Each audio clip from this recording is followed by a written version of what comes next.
ಶ್ರೀ ಗುರುಭ್ಯೋ ನಮಃ. ಹರಿ ಓಂ.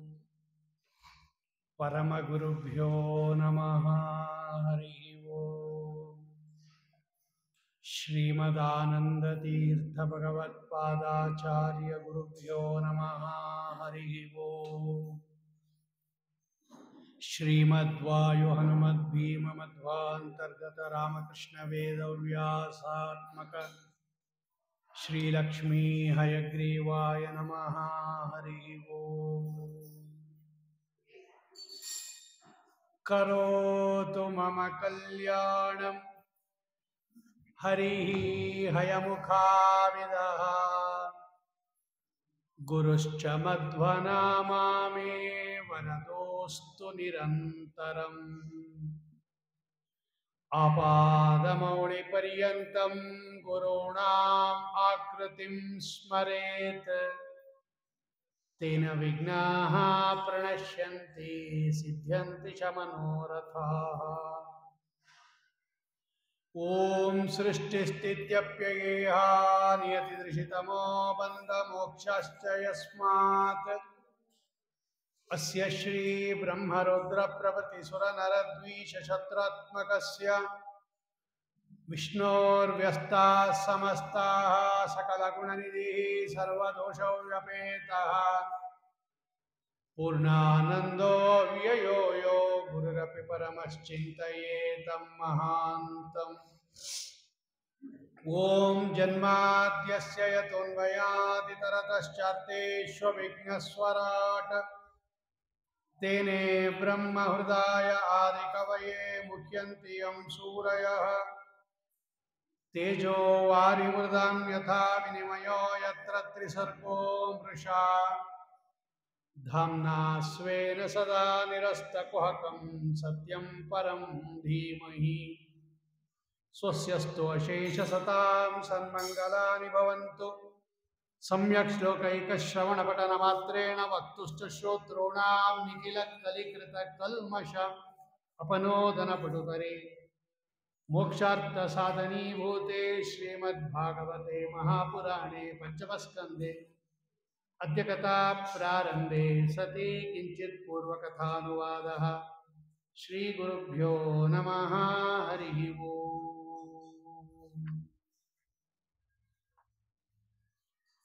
ಪಂಚಮಸ್ಕಂದದಲ್ಲಿ ಸ್ವಯಂಭೂಮಿನುವಿನ ಜ್ಯೇಷ್ಠ ಪುತ್ರ ಪ್ರಿಯವ್ರತ ಮಹಾರಾಜ, ಆ ಪ್ರಿಯವ್ರತ ಮಹಾರಾಜನ ವಂಶವನ್ನು ನಿರೂಪಣೆ ಮಾಡುತ್ತಾರೆ ಶುಕಾಚಾರ್ಯರು ಪರೀಕ್ಷಿತ್ ರಾಜರಿಗೆ. ಪ್ರಾರಂಭದಲ್ಲಿ ಒಂದು ಪ್ರಶ್ನೆಯನ್ನ ಮಾಡುತ್ತಾರೆ ಪರೀಕ್ಷಿತ್ ರಾಜರು. ರಾಜೋವಾಚ ಪ್ರಿಯವ್ರತಃ ಪ್ರಿಯವ್ರತೋ ಭಾಗವತಃ ಆತ್ಮ ರಾಮಃ ಕಥಂ ಮುನೆ ಗೃಹೇ ಅರಮತ ಯನ್ಮೂಲಃ ಕರ್ಮಬಂಧಃ ಪರಾಭವಃ ನನೂನಂ ಮುಕ್ತಸಂಗಾನಾಂ ತಾದೃಶಾನಾಂ ಮಹಾಮುನೆ ಗೃಹೇಶು ಅಭಿನಿವೇಶೋಯಂ ಪುಂಸಾಂ ಭವಿತುಮರ್ಹತಿ. ಸ್ವಾಮಿ, ಪ್ರಿಯವ್ರತ ಮಹಾರಾಜರು ಸಾವಿರಾರು ವರ್ಷ ರಾಜ್ಯಭಾರ ಮಾಡಿದ್ರು ಅಂತ ನಾವು ಕೇಳಿದ್ದೀವಿ. ಆದರೆ ಅವರು ಮಹಾಭಗವದ್ಭಕ್ತರು, ವೈರಾಗ್ಯ ಶಿಖಾಮಣಿಗಳು, ಆತ್ಮಾರಾಮರು ಅಂದರೆ ಭಗವಂತನಿಂದಲೇ ಆನಂದವನ್ನು ಪಡಿತಕ್ಕಂಥವರು. ಅಂಥವರು ಯಾಕೆ ಈ ರಾಜ್ಯ, ಕೋಶ, ಮನೆ, ಬಂಧು ಬಳಗ ಈ ಗೃಹಸ್ಥಾಶ್ರಮದಲ್ಲಿ ಯಾಕೆ ಆಸಕ್ತರಾದರು ಅವರು? ಕರ್ಮಬಂಧ ಪರಾಭವ. ಅಂತಹ ಜ್ಞಾನಿಗಳು ಸಾಮಾನ್ಯವಾಗಿ ಈ ಗೃಹೇಶು ಅಂದರೆ ಮನೆಗಳಲ್ಲಿ, ಸಂಸಾರದಲ್ಲಿ ಆಸಕ್ತರಾಗೋದಿಲ್ಲ. ಯಾಕೆ? ನನಗೆ ಸ್ವಲ್ಪ ಸಂಶಯ ಬರ್ತಾ ಇದೆ, ದಯವಿಟ್ಟು ಇದನ್ನು ಪರಿಹಾರ ಮಾಡಿರಿ ಅಂತ ಪರೀಕ್ಷಿತ್ ರಾಜರು ಪ್ರಶ್ನೆ ಮಾಡುತ್ತಾರೆ ಶುಕಾಚಾರ್ಯರನ್ನು. ಆಗ ಶುಕಾಚಾರ್ಯ ಹೇಳುತ್ತಾರೆ, ಈ ಪಂಚಮಸ್ಕಂದ ಗದ್ಯ ಮತ್ತು ಪದ್ಯಗಳ ಸಂಗಮ ಇದು. ಬೇರೆ ಯಾವ ಸ್ಕಂದದಲ್ಲೂ ಕೂಡ ಗದ್ಯ ಭಾಗ ಇಲ್ಲ, ಇದ್ರೂ ಸ್ವಲ್ಪ ಸ್ವಲ್ಪ ಇದೆ. ಆದರೆ ಪಂಚಮಸ್ಕಂದದಲ್ಲಿ ಗದ್ಯ ಭಾಗ ಪದ್ಯ ಭಾಗ ಎರಡೂ ಸೇರಿದೆ. ಅದು ನಿಗದ್ಯತಾಂ ಗದ್ಯಮಿಹೈವ ಪಂಚಮಿ. ಆಚಾರ್ಯರು ಒಮ್ಮೆ, ಅಚ್ಯುತ ಪ್ರೇಕ್ಷಾಚಾರ್ಯರು ಭಾಗವತ ಪಾಠವನ್ನು ಹೇಳುತ್ತಾ ಇರ್ತಾರೆ. ಆಗ ಅನೇಕ ಪಾಠಗಳಿದ್ದಾಗ, ಪಾಠಾಂತರಗಳಿದ್ದಾಗ ಆಚಾರ್ಯರು ಇದೇ ಸರಿಯಾಗಿರ್ತಕ್ಕಂಥ ಪಾಠ ಅಂತ ಒಂದು ಪಾಠವನ್ನು ತೋರಿಸ್ತಾರೆ. ನಿಂಗೆ ಹೆಂಗೆ ಗೊತ್ತು ಅಂತ ಕೇಳಿದಾಗ, ನಾನು ಇದೆಲ್ಲ ಓದ್ಬಿಟ್ಟಿದ್ದೀನಿ, ನಂಗೆ ಗೊತ್ತು ಅಂತಾರೋ ಆಚಾರ್ಯರು. ಆಗ ಅಚ್ಯುತ ಪ್ರೇಕ್ಷಾಚಾರ್ಯರು ನಿಗದ್ಯತಾಂ ಗದ್ಯಮಿಹೈವ ಪಂಚಮಿ, ನಿಂಗೆಲ್ಲ ಗೊತ್ತು ಓದ್ಬಿಟ್ಟಿದೆಯಾ ಅಂದರೆ ಪಂಚಮಸ್ಕಂದ ಹೇಳು ಅಂತ ಕೇಳ್ತಾರೋ. ಯಾಕೆಂದರೆ ಪಂಚಮಸ್ಕಂದ ತುಂಬ ಕಠಿಣ, ಅದು ಹೇಳೋದಕ್ಕೆ ಕಷ್ಟ, ಗದ್ಯ ಭಾಗ ಅದು. ಆಗಲಿ ಅಂತ ಹೇಳಿ ಆಚಾರ್ಯರು ಅವರೆಲ್ಲ ಪುಸ್ತಕ ನೋಡ್ಕೋತಾ ಇದ್ದಾಗ ಬೇರೆ ಶಿಷ್ಯರುಗಳು ಪುಸ್ತಕ ಇಲ್ಲದೇನೆ ಸಮಗ್ರ ಪಂಚಮಸ್ಕಂದವನ್ನು ಮೊದಲು ಹೇಳಿ ಆಮೇಲೆ ಅದಕ್ಕೆ ಅರ್ಥ ಹೇಳುತ್ತಾರೆ ಶ್ರೀಮದ್ ಆಚಾರ್ಯರು ಅಂತ ಸುಮಧ್ವೈಷಿಯದಲ್ಲಿದೆ. ಅಷ್ಟು ಕಷ್ಟ ಅದು, ಗದ್ಯ ಭಾಗ ಜಾಸ್ತಿ ಇಲ್ಲಿ. ಶುಕಾಚಾರ್ಯ ಹೇಳ್ತಾರೆ, ಬಾಡಮುಕ್ತಂ ಭಗವತಃ ಉತ್ತಮ ಶ್ಲೋಕಸ್ಯ ಶ್ರೀಮಚ್ಚರಣಾರವಿಂದ ಮಕರಂದರಸ ಆದಿತಾವೇಶಚೇತಸಃ ಭಾಗವತ ಪರಮಹಂಸದಯಿತಃ ಕಥಚಿದಂತರಾಯ ವಿಹಿತಾಂ ಸ್ವಾಂ ಶಿವತಮಾಂ ಪದವೀಂ ನ ಪ್ರಾಯೇಣ ಹಿನ್ವನ್. ನೋಡಪ್ಪ, ನೀ ಹೇಳಿದ್ದು ಸರಿ. ಪ್ರಿಯವೃತರಾಜರು ಮೊದಲಿಂದ ಮಹಾಜ್ಞಾನಿಗಳು, ಮಹಾಭಕ್ತರು. ಸ್ವಯಂಭೂಮನಿಗಳು ತನ್ನ ರಾಜ್ಯವನ್ನು ಕೊಟ್ಟರು ಅವರಿಗೆ, ತಗೋಪ ರಾಜ್ಯಭಾರ ಮಾಡು ಅಂತ. ಆದರೆ ಅವರು ಒಪ್ಪಲಿಲ್ಲ, ಅದನ್ನು ಇಷ್ಟಪಡಲಿಲ್ಲ. ನಾರದರಿಂದ ಉಪದೇಶವನ್ನು ಪಡೆದು ಸೀದಾ ಗಂಧಮಾದನ ಪರ್ವತಕ್ಕೆ ಹೋಗ್ಬಿಟ್ರು. ಅಲ್ಲಿ ನಾರದರಿಂದ ಉಪದೇಶ ಪಡಿತಾ ಕೂತ್ಬಿಟ್ರು. ಗಂಧಮಾದನ ಪರ್ವತಕ್ಕೆ ಹೋಗಿ ಆಶ್ರಮದಲ್ಲಿ. ಆಗ ಬ್ರಹ್ಮದೇವರು ಬಂದರು ಅವರ ಬಳಿಗೆ. ಸತ್ಯಲೋಕದಿಂದ ಬ್ರಹ್ಮದೇವರು ಬಂದು, ಬ್ರಹ್ಮದೇವರು ಪ್ರಿಯವೃತರಾಜರಿಗೆ ತಾತ, ಸ್ವಯಂಭೂಮನುವಿನ ತಂದೆ, ಪ್ರಿಯವೃತರಾಜರ ತಾತ ಬ್ರಹ್ಮದೇವರು ಬರ್ತಾರೆ ಅನೇಕ ಋಷಿಗಳ ಜೊತೆಯಲ್ಲಿ. ಅದರ ಜೊತೆಯಲ್ಲಿ ಸ್ವಯಂಭೂಮನೂ ಇರ್ತಾನೆ, ಮಗನನ್ನು ಕರ್ಕೊಂಡು ಹೋಗಬೇಕು ಅಂತ. ಬ್ರಹ್ಮದೇವರು ಉಪದೇಶ ಮಾಡ್ತಾರೆ ಪ್ರಿಯವೃತ ಮಹಾರಾಜರಿಗೆ. ನೋಡು ಪ್ರಿಯವೃತ, ನಿಬೋಧ ತಾತೇದಮೃತಂ ಬ್ರವೀಮಿ ಮಾಸೂಯಿತಂ ದೇವಮರಹಸ್ಯಮೇಯಂ ಅಹಂ ಭವಸ್ತೆ ತತ ಏಷ ಮಹರ್ಷಿರ್ವಿಹಾಮ ಸರ್ವೇ ವಿವಶಾ ಯಸ್ಯ ತಿಷ್ಟಂ. ನೋಡು ಪ್ರಿಯವೃತ, ನಾನು ಹೇಳೋದನ್ನು ಸ್ವಲ್ಪ ಕೇಳಿಸ್ಕೊ ನೀನು. ಹೇ ತಾತ, ಹೇ ಕೂಸು, ನನ್ನ ಮಾತನ್ನು ಸ್ವಲ್ಪ ಕೇಳು. ನಾವು ಯಾರೂ ಭಗವಂತನ ಆಜ್ಞೆಯನ್ನು ಉಲ್ಲಂಘನೆ ಮಾಡೋ ಹಂಗಿಲ್ಲ, ನಾನು ಕೂಡ ಉಲ್ಲಂಘನೆ ಮಾಡೋದಿಲ್ಲ ಅಂತಾರೆ ಬ್ರಹ್ಮದೇವರು. ನತಸ್ಯ ಕಶ್ಚಿತ್ ತಪಸಾ ವಿದ್ಯೆಯಾವ ನ ಯೋಗವೀರ್ಯೇಣ ಮನೀಷಯಾವ ನೈವರ್ತ ಧರ್ಮೈ ಪರತಃ ಸ್ವತೋ ವಾ ಕೃತಂ ವಿಹಂತುಂ ತನುಭೂತ್ ವಿಭೂಯಾತ್. ಯಾರು ಕೂಡ ಭಗವಂತನ ಆಜ್ಞೆಯನ್ನು ಮೀರೋ ಹಾಗಿಲ್ಲ. ನಾನು ದೊಡ್ಡ ತಪಸ್ವಿ ಆಗಿದ್ದೀನಿ, ವಿದ್ಯಾವಂತ ಆಗಿದ್ದೀನಿ, ಯೋಗ ಸಾಮರ್ಥ್ಯ ಇದೆ, ವೀರ್ಯ ಇದೆ, ಬುದ್ಧಿವಂತಿಕೆ ಇದೆ. ಇದು ಯಾವುದರಿಂದಲೂ ಕೂಡ ನಾವು ಭಗವಂತನ ಆಜ್ಞೆಯನ್ನು ಮೀರಕ್ಕಾಗೋದಿಲ್ಲ, ಮೀರಬಾರದು.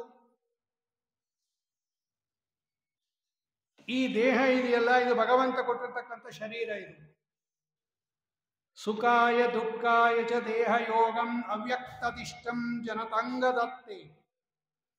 ಇದು ನಮ್ಮ ಸ್ವಂತ ದೇಹ ಅಲ್ಲ, ಇದು ಭಗವಂತ ಕೊಟ್ಟಿರೋ ದೇಹ. ಇದು ನಾವು ಹಿಂದಿನ ಜನ್ಮದಲ್ಲಿ ಮಾಡಿದ ಕರ್ಮಗಳನ್ನು ಅನುಸರಿಸಿ ಸುಖವೋ ದುಃಖವೋ ಅದನ್ನೆಲ್ಲ ಅನುಭವಿಸಕ್ಕೆ ಬಂದಿರತಕ್ಕಂಥದ್ದು. ಹುಟ್ಟಿರೋದು, ಸಾಯೋದು, ಕರ್ಮ ಮಾಡೋದು, ಶೋಕ ಮೋಹ ಭಯ ಸುಖ ದುಃಖ ಇದೆಲ್ಲ ಈ ದೇಹ ಸಂಬಂಧದಿಂದ ಬರೋದು ಈ ಜೀವನಿಗೆ. ಈ ದೇಹ ಭಗವಂತ ಕೊಟ್ಟ ದೇಹ ಇದು. ಆದ್ದರಿಂದ ಅದರಲ್ಲಿ ನಮ್ಮ ಸ್ವಾತಂತ್ರ್ಯ ಇಲ್ಲ. ಇಂಥ ದೇಹ ತಗೋಬೇಕು ಅಂತ ಆಗೋದಿಲ್ಲ. ನಾವು ಭಗವಂತ ಯಾವ ದೇಹವನ್ನು ಕೊಡ್ತಾನೋ ಅದನ್ನು ಸ್ವೀಕಾರ ಮಾಡಬೇಕು. ದೇಹ ಕೊಟ್ಟಾದ ಮೇಲೂ ಕೂಡ ನಾವು ಕರ್ಮ ಮಾಡೋದರಲ್ಲಿ ಸ್ವತಂತ್ರ ಅಲ್ಲ. ನಮಗೆ ಹೆಂಗೆ ಬೇಕೋ ಹಂಗೆ ಮಾಡೋಂಗಿಲ್ಲ. ಭಗವಂತ ನಮಗೆ ಇಂಥ ಕರ್ಮವನ್ನ, ಇಂಥ ವರ್ಣದವರು, ಇಂಥ ಆಶ್ರಮದವರು ಇಂಥ ಕರ್ಮವನ್ನೇ ಮಾಡಬೇಕು ಅಂತ ನಿಯತ ಮಾಡಿ ಕಳಿಸಿದ್ದಾನೆ ಭಗವಂತ ನಮ್ಮನ್ನ. ಬ್ರಾಹ್ಮಣ, ಕ್ಷತ್ರಿಯ, ವೈಶ್ಯ, ಶೂದ್ರ, ಬ್ರಹ್ಮಚಾರಿ, ಗೃಹಸ್ಥ, ವಾನಪ್ರಸ್ಥ, ಸನ್ಯಾಸ, 4 ವರ್ಣ, 4 ಆಶ್ರಮ. ಅದರಲ್ಲಿ ನಾವು ಯಾವ ವರ್ಣದಲ್ಲಿದ್ದೇವೆ, ಯಾವ ಆಶ್ರಮದಲ್ಲಿದ್ದೇವೆ, ಅದೇ ವಿಹಿತ ಕರ್ತವ್ಯಗಳನ್ನು ಮಾಡಿ ಭಗವಂತನನ್ನ ಆರಾಧನೆ ಮಾಡಬೇಕು. ಕುರು ಭುಂಕ್ಷ ಚ ಕರ್ಮ ನಿಜಂ ನಿಯತಂ ಹರಿಪಾದ ವಿನಮ್ರಧಿಯ ಸತತಂ. ನಿಜಂ ಕರ್ಮ ಕುರು, ನಿಯತಂ ಕರ್ಮ ಕುರು ಅಂತಾರೆ ಆಚಾರ್ಯ. ನಿನಗೇನು ಪ್ರಿಸ್ಕ್ರೈಬ್ ಮಾಡಿದೆಯೋ ಅದನ್ನೇ ಮಾಡಬೇಕು.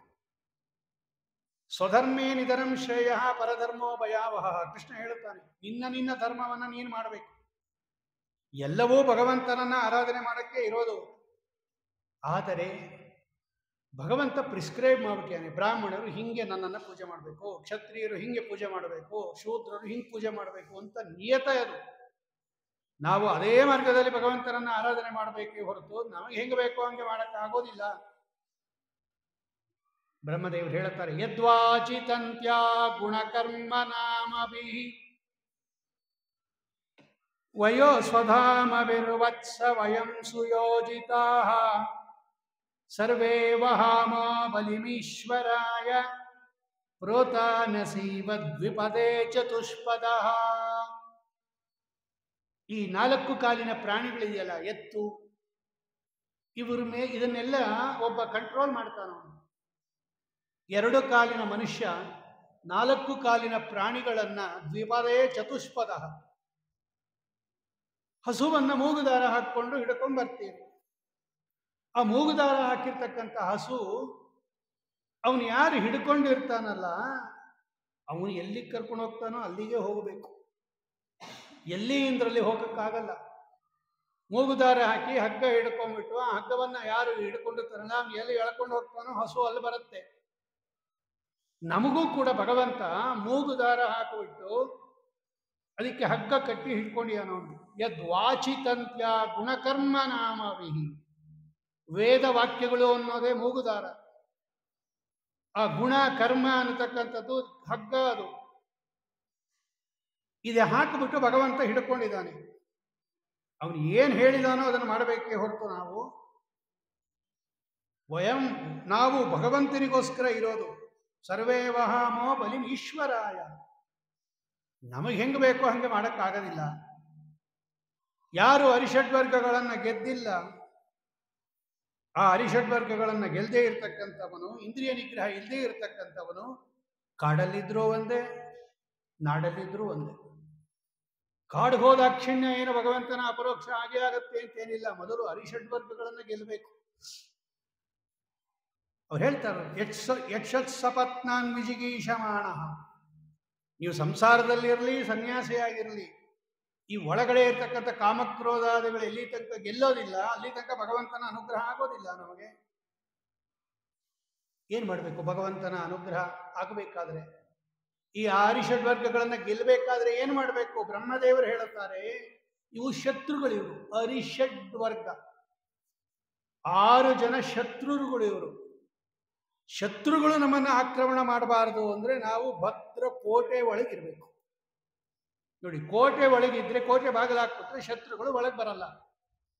ಹಂಗೆ ಈ ಭದ್ರ ಕೋಟೆ ಅಂದ್ರೆ ಭಗವಂತನ ಭಕ್ತಿ. ಭಗವಂತನಲ್ಲಿ ಮಾಡುವ ನಿರ್ವ್ಯಾಜ ಭಕ್ತಿ ಇದೆಯಲ್ಲ, ಇದು ಭದ್ರ ಕೋಟೆ ಇದ್ದಂಗೆ. ಯಾರು ಈ ಭದ್ರ ಕೋಟೆಯಲ್ಲಿ ವಾಸ ಮಾಡುತ್ತಾರೋ ಅವರಿಗೆ ಈ ಅರಿಷಡ್ವರ್ಗಗಳು ಅನ್ನೋದು ಮುಟ್ಟೋದಿಲ್ಲ. ಯಾವಾಗ ಅರಿಷಡ್ವರ್ಗಗಳು ನಮ್ಮನ್ನು ಮುಟ್ಟೋದಿಲ್ಲ, ಕಾಮ ಅದರಲ್ಲೂ ಕೂಡ ಯುದ್ಧೇತ ದುರ್ಗಾಶ್ರಿತ ಊರ್ಜಿತಾರಿ ಕ್ಷೀಣೇಶು ಕಾಮಂ ವಿಚಾರೇದ್ ವಿಪಶ್ಚಿತ್. ಯಾವಾಗ ಅದು ಕಡಿಮೆ ಆಗೋಗ್ಬಿಡುತ್ತೆ, ಬರ್ತಾ ಬರ್ತಾ ಬರ್ತಾ ಭಗವಂತನ ಹತ್ರ ಇದ್ದಾಗ ಕಾಮ ನಮ್ಮನ್ನೇನೂ ಮಾಡೋದಿಲ್ಲ. ಅದು ಕಡಿಮೆ ಆಗತ್ತಾ ಆಮೇಲೆ ಜ್ಞಾನಿಯಾಗಿ ಸಂಚಾರ ಮಾಡಬಹುದು. ಪ್ರಿಯವ್ರತ, ನೀನು ಕ್ಷತ್ರಿಯ, ನೀನು ರಾಜ್ಯಭಾರ ಮಾಡಬೇಕು, ಸಿಂಹಾಸನ ಏರಬೇಕು, ಯಜ್ಞಯಾಗಾದಿಗಳು ಮಾಡಬೇಕು, ಲಗ್ನ ಮಾಡ್ಕೋಬೇಕು, ಒಳ್ಳೆ ಸತ್ಸಂತಾನ ಪಡೆಯಬೇಕು, ದುಷ್ಟರನ್ನು ಶಿಕ್ಷಣ ಮಾಡಿ ಶಿಷ್ಟರನ್ನು ರಕ್ಷಣೆ ಮಾಡಬೇಕು. ಇದೆಲ್ಲ ಭಗವಂತನ ಪೂಜಾ ಅಂತ ಮಾಡು. ಅಲ್ಲೇನಿಗೆ ಭಗವಂತ ಅನುಗ್ರಹ ಮಾಡ್ತಾನೆ. ಗೃಹಸ್ಥಾಶ್ರಮದಲ್ಲಿದ್ದೂ ಕೂಡ ಮೋಕ್ಷವನ್ನ ಪಡೀಬೋದು. ಮೋಕ್ಷಕ್ಕೆ ಹೋಗ್ಬೇಕಾದ್ರೆ ಎಲ್ಲರೂ ಸನ್ಯಾಸಿಗಳೇ ಆಗಬೇಕು, ಸ್ವಾಮಿಗಳೇ ಆಗಬೇಕು ಅಂತೇನಿಲ್ಲ. ಗೃಹಸ್ಥಾಶ್ರಮದಲ್ಲಿದ್ದೂ ಮೋಕ್ಷವನ್ನ ಪಡೀಬಹುದು. ಆದ್ದರಿಂದ ಕೂಸು, ನೀನು ಹೀಗೆ ಬ್ರಾಹ್ಮಣರಂತೆ ಬಂದು ತಪಸ್ಸು ಮಾಡೋದಲ್ಲ, ಅದು ಭಗವಂತ ಹೇಳಿದ್ದಲ್ಲ. ಹೋಗಪ್ಪ ಅಂತ ಬ್ರಹ್ಮದೇವರು ಉಪದೇಶ ಮಾಡುತ್ತಾರೆ. ಆಗಲಿ ಅಂತ ಬ್ರಹ್ಮದೇವರ ಮಾತಿಗೆ ಒಪ್ಪಿ ತಮ್ಮ ತಂದೆಯೊಡನೆ ವಾಪಸ್ಸು ಬರ್ತಾರೆ ಪ್ರಿಯವ್ರತ ಮಹಾರಾಜರು. ಇವರು ರಾಜ್ಯಭಾರವನ್ನು ಕೊಟ್ಟು ಬಿಡುತ್ತಾರೆ ಸ್ವಯಂಭೂಮನಗಳು ಪ್ರಿಯವ್ರತ ರಾಜರಿಗೆ. ಆಮೇಲೆ ಉತ್ಕೃಷ್ಟವಾಗಿರತಕ್ಕಂತಹ ಬರಿಹಿಷ್ಮತಿ ಅಂತ ಆ ಹೆಣ್ಣುಮಗಳನ್ನು ಲಗ್ನ ಮಾಡ್ಕೋತಾರೆ. ಅವರಿಗೆ 10 ಜನ ಮಕ್ಕಳು: ಆಗ್ನಿದ್ರ, ಇದ್ಮಜಿಹ್ವ, ಯಜ್ವಿಬಾಹು, ಮಹಾವೀರ, ಹಿರಣ್ಯರೇತ, ಘೃತಪೃಷ್ಠ, ಸವನ, ಮೇಧಾತಿಥಿ, ಆವಿಹೋತ್ರ, ಕವಯ ಅಂತ. ಊರ್ಜಸ್ವತಿ ಅಂತ ಒಬ್ಬ ಹೆಣ್ಣು ಮಗಳು. 10 ಜನ ಗಂಡು ಮಕ್ಕಳು, ಒಬ್ಬ ಹೆಣ್ಣು ಮಗಳು ಪ್ರಿಯವ್ರತ ರಾಜರಿಗೆ, ಬರ್ಹಿಷ್ಮತಿ ಅಂತಕ್ಕಂಥ ಹೆಂಡತಿಯಲ್ಲಿ. ಅದರಲ್ಲಿ 3 ಜನ ಗಂಡು ಮಕ್ಕಳು ಸನ್ಯಾಸಿಗಳಾಗಿ ಹೊರಟೋಗ್ತಾರೆ. ಇನ್ನು 7 ಜನ ಅವನ ಹತ್ರನೇ ಉಳ್ಕೋತಾರೆ. ಈ ಪ್ರಿಯವ್ರತ ರಾಜರ ಹತ್ರ ಒಂದು ತೇಜೋಮಯವಾದ ರಥ ಇತ್ತು. ಭಗವಂತನನ್ನು ಆರಾಧನೆ ಮಾಡಿ ಪಡೆದಿರ್ತಕ್ಕಂತಹ ರಥ. ಆ ಪ್ರಿಯವ್ರತ ಮಹಾರಾಜ ತೇಜೋಮಯವಾದ ರಥವನ್ನ ಏರಿ ಸೂರ್ಯನ ರಥದ ಹಿಂದೆ ಇವನು ಹೋಗ್ತಾ ಇದ್ದ. ಮೇರು ಪರ್ವತವನ್ನು ಸಂಚಾರ ಮಾಡುತ್ತಾ ಅರ್ಧ ಭಾಗವನ್ನ ಕತ್ತಲು, ಅರ್ಧ ಭಾಗವನ್ನ ರಾತ್ರಿ ಮಾಡುತ್ತಾನೆ ಸೂರ್ಯ. ಆ ರಾತ್ರಿ ಭಾಗವನ್ನು ಕೂಡ ನಾನು ಬೆಳಕು ಮಾಡ್ತೀನಿ, ಅದಕ್ಕೆ ಬೆಳಕು ತಂದ್ಕೊಡ್ತೀನಿ ಅಂತ ಹೇಳಿ ತನ್ನ ತೇಜೋಮಯವಾದ ದಿನಮಪಿ ರಜನೀಮಪಿ ದಿನಂ ಕರಿಷ್ಯಾಮಿ ಇತಿ ಸಮಜವೇನ ರಥೇನ ಜ್ಯೋತಿರ್ಮಯೇನ ರಜನೀಮಪಿ ದಿನಂ ಕರಿಷ್ಯಾಮಿ ಇತಿ ಸಪ್ತಕೃತ್ವ ತರಣೀಂ ಅನುಪರ್ಯಾಕ್ರಮನ್ ದ್ವಿತೀಯ ಇವ ಪತಂಗ. ಅಸೂರ್ಯನ ರಥದಿಂದಲೇ ಇವನು ಹೋದ. ಅಷ್ಟು ಇವನಿಗೆ ಸಾಮರ್ಥ್ಯ ಇತ್ತು. ನೋಡಿ ಎಷ್ಟು ಭಗವದ್ಭಕ್ತರಿಗೆ ಭಗವಂತ ಸಾಮರ್ಥ್ಯ ಕೊಟ್ಟಿರ್ತಾನೆ ಅಂತ. ಈ ಪ್ರಿಯವ್ರತ ರಾಜರ ರಥಕ್ಕೆ, ರಥದ ಚಕ್ರಕ್ಕೆ ಸಿಕ್ಕಿರ್ತಕ್ಕಂತಹ ಭೂಮಿ ಭಾಗ ಎಲ್ಲ, ಹಳ್ಳ ಭಾಗ ಎಲ್ಲ ಸಮುದ್ರಗಳು ಉಣಿಸ್ಕೊತು. ಆ ಸಮುದ್ರಕ್ಕೂ ಈ ಸಮುದ್ರಕ್ಕೂ ಮಧ್ಯೆ ಇರ್ತಕ್ಕಂಥ ಜಾಗ ಎಲ್ಲ ದ್ವೀಪಗಳು ಉಣಿಸ್ಕೊತು. ಇವನೇನು ಸೃಷ್ಟಿ ಮಾಡಿದ್ದಲ್ಲ. ಅದು ಗರುಡ ಪುರಾಣ ಕೊಡ್ತಾರೆ ಆಚಾರ್ಯರು ಅಲ್ಲಿ ನಿರ್ಣಯದಲ್ಲಿ. ಈ ಪರ್ವತಗಳನ್ನ, ಆಮೇಲೆ ದ್ವೀಪಗಳನ್ನ, ಆಮೇಲೆ ಈ ಸಮುದ್ರಗಳನ್ನ ಪ್ರಿಯವ್ರತ ಸೃಷ್ಟಿ ಮಾಡ್ದ ಅಂತ ತಿಳ್ಕೋಬೇಡಿ. ಇದು ಭಗವಂತನೇ ಸೃಷ್ಟಿ ಮಾಡಿದ್ದು. ಅದನ್ನು ಸ್ವಲ್ಪ ವಿಸ್ತಾರ ಮಾಡ್ದ. ಇನ್ನು ರಥದ ಚಕ್ರ ಹೋಗಿ ಹೋಗಿ ಹೋಗಿ 7 ದ್ವೀಪಗಳಾಯ್ತವು. ಜಂಬು, ಪ್ಲಕ್ಷ, ಶಾಲ್ಮಲಿ, ಕೃಷ, ಕ್ರೌಂಚ, ಶಾಖ, ಪುಷ್ಕರ ಅಂತ. ಆಮೇಲೆ ಲವಣ, ಉದ, ಸರ, ಗುರುತ, ಘೃತ, ಕ್ಷೀರ, ದದಿ, ಮಂಡೋದ, ಶುದ್ಧೋದಾಹ, ಲವಣೇಕ್ಷು, ಸುರಾಸರ್ಪಿ, ದದಿ, ಕ್ಷೀರ, ಶುದ್ಧೋದಕ ಅಂತ 7 ಸಮುದ್ರಗಳು. ಒಂದು ಸಮುದ್ರ, ಒಂದು ದ್ವೀಪ, ಒಂದು ಸಮುದ್ರ, ಒಂದು ದ್ವೀಪ, ಒಂದು ಸಮುದ್ರ, ಒಂದು ದ್ವೀಪ. ಮೊದಲನೇ ದಿಕ್ಕಂತ ಎರಡನೆಯದು ಅದರ 2ರಷ್ಟು ಪರಿಮಾಣವುಳ್ಳದ್ದು. ಹೀಗೆ ಎಷ್ಟೋ ಲಕ್ಷಾಂತರ ವರ್ಷ ರಾಜ್ಯಭಾರ ಮಾಡಿ ಪ್ರಿಯವ್ರತ ಭಗವಂತನನ್ನು ಆರಾಧನೆ ಮಾಡಿ ಕಡೆಗೆ ಸಾಕಾಯಿತು. ಆ 7 ದ್ವೀಪಗಳನ್ನು 7 ಜನ ಮಕ್ಕಳಿಗೆ ಹಂಚಿಕೊಟ್ಬಿಟ್ಟ. 10 ಜನ ಮಕ್ಕಳಲ್ಲಿ 3 ಜನ ಸನ್ಯಾಸಿಗಳಾಗಿ ಹೊರಟೋಗಿದ್ರು, ಇನ್ನು 7 ಜನ ಉಳ್ಕೊಂಡಿದ್ರು. 7 ದ್ವೀಪಗಳನ್ನು 7 ಜನ ಮಕ್ಕಳಿಗೆ ಕೊಟ್ಟು ಮತ್ತೆ ಗಂಧಮಾದನ ಪರ್ವತಕ್ಕೆ ಹೋಗಿ ನಾರದರಿಂದ ಉತ್ಕೃಷ್ಟವಾದ ಭಗವಂತನ ಮಹಿಮೆಯನ್ನ ಪಡೀತಾ ಇದ್ದಾನೆ. ವರ್ಣನೆ ಮಾಡ್ತಾರಂತೆ. ಅದು ತಸ್ಯ ಹವಾ ಏತೇ ಶ್ಲೋಕಾಃ ಪ್ರಿಯವ್ರತ ಕೃತಂ ಕರ್ಮ ಕೋನು ಕುರ್ಯಾದ್ವಿನಾ ಈಶ್ವರಂ. ಈ ಪ್ರಿಯವ್ರತ ರಾಜ ಮಾಡಿರ್ತಕ್ಕಂಥ ಕಾರ್ಯವನ್ನ ಭಗವಂತ ಅಲ್ಲದೆ ಇನ್ಯಾರು ಮಾಡುತ್ತಾರೆ? ಸಪ್ತದ್ವೀಪಗಳನ್ನ, ಸಪ್ತ ಸಾಗರಗಳನ್ನ ವಿಸ್ತಾರ ಮಾಡೋದು ಅಂದ್ರೇನು? ಸೂರ್ಯನ ರಥದ ಹಿಂದೆ ತಾನು ಸಂಚಾರ ಮಾಡೋದು ಅಂದ್ರೇನು? ಇದೆಲ್ಲ ಭಗವಂತನ ಅನುಗ್ರಹದಿಂದ ಮಾಡಿರ್ತಕ್ಕಂಥದ್ದು ಅಂತ ಅವನನ್ನು ಹೊಗಳತಕ್ಕಂಥ ಶ್ಲೋಕಗಳಿದೆ ಅಂತ ಭಾಗವತ ಹೇಳುತ್ತೆ. ಇದೆಲ್ಲ ಪ್ರಿಯವರ್ತರಾಜರ ಮಹಿಮೆ. ಅವನ ದೊಡ್ಡ ಮಗ ಆಗ್ನೇದ್ರ, ಅಗ್ನಿಯ ಹೆಸರುಗಳು ಅದು. ಆಗ್ನೇದ್ರ ಅಂತ ದೊಡ್ಡ ಮಗ. ಅವನು ಪೂರ್ವಚಿತ್ತಿ ಎನ್ನತಕ್ಕಂತಹ ಅಪ್ಸರಾಸ್ತ್ರೀಯಲ್ಲಿ, ಬ್ರಹ್ಮದೇವರು ಕಳಿಸಿರ್ತಕ್ಕಂತಹ ಅಪ್ಸರಾಸ್ತ್ರೀಯಲ್ಲಿ 10 ಜನ ಮಕ್ಕಳನ್ನು ಪಡಿತಾನೆ ಆಗ್ನೇದ್ರ.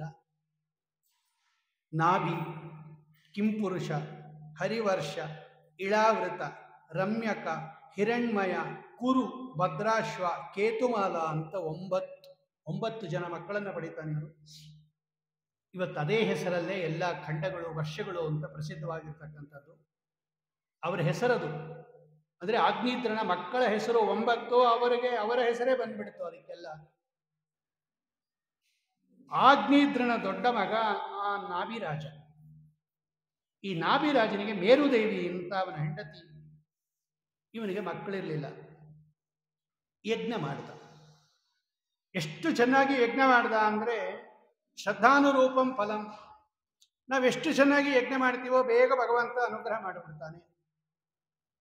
ಇವನ ತಪಸ್ಸಿಗೆ ಮೆಚ್ಚಿ ಭಗವಂತ ಪ್ರತ್ಯಕ್ಷನಾದ ಯಜ್ಞಕುಂಡದಿಂದ ಆ ಋಷಿಗಳೆಲ್ಲ, ಋತ್ವಿಕ್ಗಳೆಲ್ಲ ಪ್ರಾರ್ಥನೆ ಮಾಡ್ಕೋತಾರೆ. ಕಿಂಚಾಯಂ ರಾಜರ್ಷಿ ಅಪತ್ಯಕಾಮ ಪ್ರಜಾಂ ಭವಾದೃಶೀಮಾಶಾಸಾನಃ ಈಶ್ವರಮಾಶಿಷಾಂ ಸ್ವರ್ಗಾಪವರ್ಗಯೋರಪಿ ಭಗವಂತಂ ಉಪದಾವತಿ ಪ್ರಜಯಾಮರ್ಥ ಪ್ರತ್ಯಯ ಧನದ ವಿವಾದನಃ ಫಲೀಕರಣಂ ಕೋವಾ ಈಹತೆ.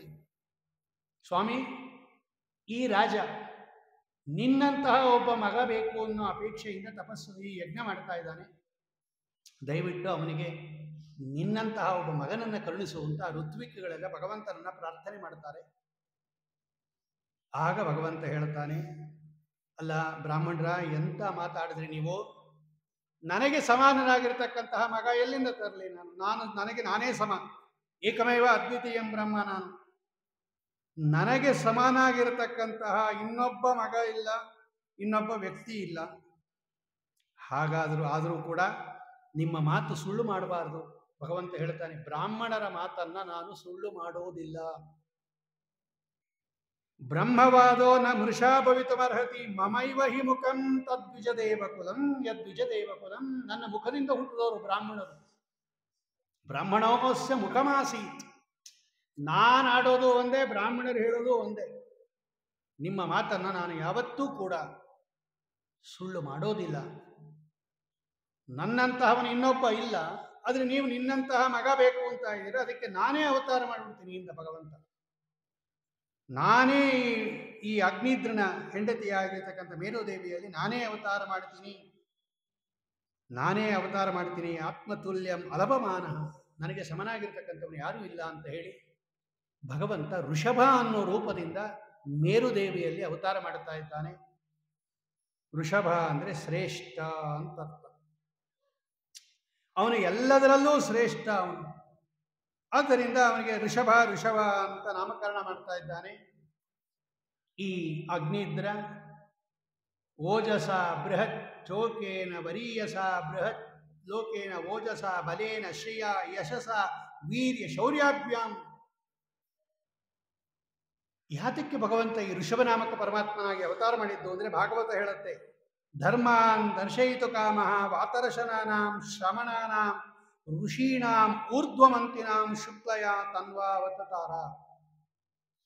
ಈ ಋಷಭಾವತಾರದಲ್ಲಿ ಭಗವಂತ ಊರ್ಧ್ವರೇತಸ್ಕರಾದ ವಾತರಶನಾನಾಂ ಅಂದರೆ ಗಾಳಿಯನ್ನು ಕುಡ್ಕೊಂಡು ಜೀವನ ಮಾಡತಕ್ಕಂತಹ ಅಥವಾ ದಿಗಂಬರರಾಗಿರತಕ್ಕಂತಹ ಶ್ರಮಣರು, ಸನ್ಯಾಸಿಗಳು, ಅವರೆಲ್ಲ ಆ ಸನ್ಯಾಸಿಗಳಿಗೆ ಅವಧೂತ ಚರ್ಯೆಯನ್ನು, ಅವರ ಉತ್ಕೃಷ್ಟವಾದ ಧರ್ಮಗಳನ್ನು ತೋರ್ಸೋಕ್ಕೋಸ್ಕರವಾಗಿ ಈ ಋಷಭನಾಮಕ ಪರಮಾತ್ಮ ಅವತಾರ ಮಾಡ್ತಾ ಇದ್ದಾನೆ.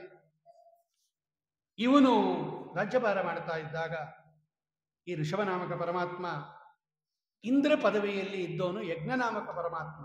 ಇಂದ್ರ ಅನ್ನೋದೊಂದು ಪದವಿ ಪ್ರತಿಯೊಂದು ಕಲ್ಪದಲ್ಲೂ ಕೂಡ, ಅಂದರೆ ಪ್ರತಿಯೊಂದು ಬ್ರಹ್ಮ ಕಲ್ಪದಲ್ಲೂ ಕೂಡ 14 ಮನುಗಳು ರಾಜ್ಯಭಾರ ಮಾಡ್ತಾರೆ. ಆಗ ಒಬ್ಬೊಬ್ಬ ಇಂದ್ರ ಇರ್ತಾನೆ ಇಂದ್ರ ಪದವಿಯಲ್ಲಿ. ಪರಮಾತ್ಮನೂ ಕೂಡ ಇಂದ್ರ ಪದವಿಯಲ್ಲಿದ್ದ. ಸ್ವಯಂಭೂಮನುವಿಗೆ ಆ ಮನ್ವಂತರದಲ್ಲಿ ಅಂದರೆ ಸ್ವಯಂಭೂ ಮನ್ವಂತರದಲ್ಲಿ ಇಂದ್ರ ಪದವಿಯಲ್ಲಿ ಇದ್ದವನು ಯಜ್ಞನಾಮಕ ಪರಮಾತ್ಮ ಇವನು. ಹಿಂದೆ ನಾವು ನೋಡಿದ್ದೀವಿ ಯಜ್ಞನಾಮಕ ಪರಮಾತ್ಮನ ಕಥೆಯನ್ನ ನಿನ್ನೆ. ಆ ಯಜ್ಞನಾಮಕ ಪರಮಾತ್ಮ ಈ ಋಷಭನಾಮಕ ಪರಮಾತ್ಮ ರಾಜ್ಯಭಾರ ಮಾಡ್ತಾ ಇದ್ದಾಗ ಮಳೆನೇ ಸುರಿಸ್ತಿಲ್ವಂತೆ 12 ವರ್ಷ. ಯಸ್ಯ ಹಿ ಇಂದ್ರ ಸ್ಪರ್ಧಮಾನ ಭಗವಾನ್ ವರ್ಷೇ ನವವರ್ಷ ತದವದಾಯಾಂ ಭಾಗವನ್ ಋಷಭದೇವ ಯೋಗೇಶ್ವರ. ಭಗವಂತ ಬೇಡ ಅನ್ನಂತೆ ಈ ಸ್ವಾಮಿ, ನನ್ನ ಯೋಗ ಶಕ್ತಿಯಿಂದ ನಾನೇ ಮಳೆ ಬರೆಸ್ತೀನಿ ಅಂತ ಹೇಳಿ ಈ ಆಂಜನಾಭ ಅಂತ ನಮ್ಮ ಭರತ ವರ್ಷಕ್ಕೆ ಮೊದಲು ಆಂಜನಾಭ ಅಂತ ಹೆಸರಿತ್ತು. ಅಂಜನಾಭ ಅಂತ ಭರತನಿಂದ ಇವನ ಮಗ ಭರತ ಜ್ಯೇಷ್ಠ ಪುತ್ರ ಋಷಭನಾಮಕ ಪರಮಾತ್ಮನ ಮಗ, ಅವನಿಂದ ಇದಕ್ಕೆ ಭರತ ವರ್ಷ ಭರತಖಂಡ ಅಂತ ಬಂದಿದ್ದು. ತಾನೇ ಮಳೆ ಬರೆಸ್ಕೊಂಡ್ಬಿಟ್ನಂತೆ ಭಗವಂತ. ಅರ್ಥಾತ್ ಯಜ್ಞನಾಮಕ ಪರಮಾತ್ಮನೂ ಭಗವಂತ, ಋಷಭನಾಮಕ ಪರಮಾತ್ಮನೂ ಭಗವಂತ. ಲೋಕದಲ್ಲಿ ಭಗವಂತ ಎರಡೆರಡು ರೂಪಗಳಿಂದ ಕ್ರೀಡೆ ಮಾಡೋದು ನಾವು ರಾಮಾಯಣದಲ್ಲಿ ನೋಡಿದ್ದೀವಿ, ಶ್ರೀನಿವಾಸ ಕಲ್ಯಾಣದಲ್ಲಿ ನೋಡಿದ್ದೀವಿ, ದಶಮಸ್ಕಂದದಲ್ಲಿ ಮುಂದೆ ನೋಡ್ತೀವಿ.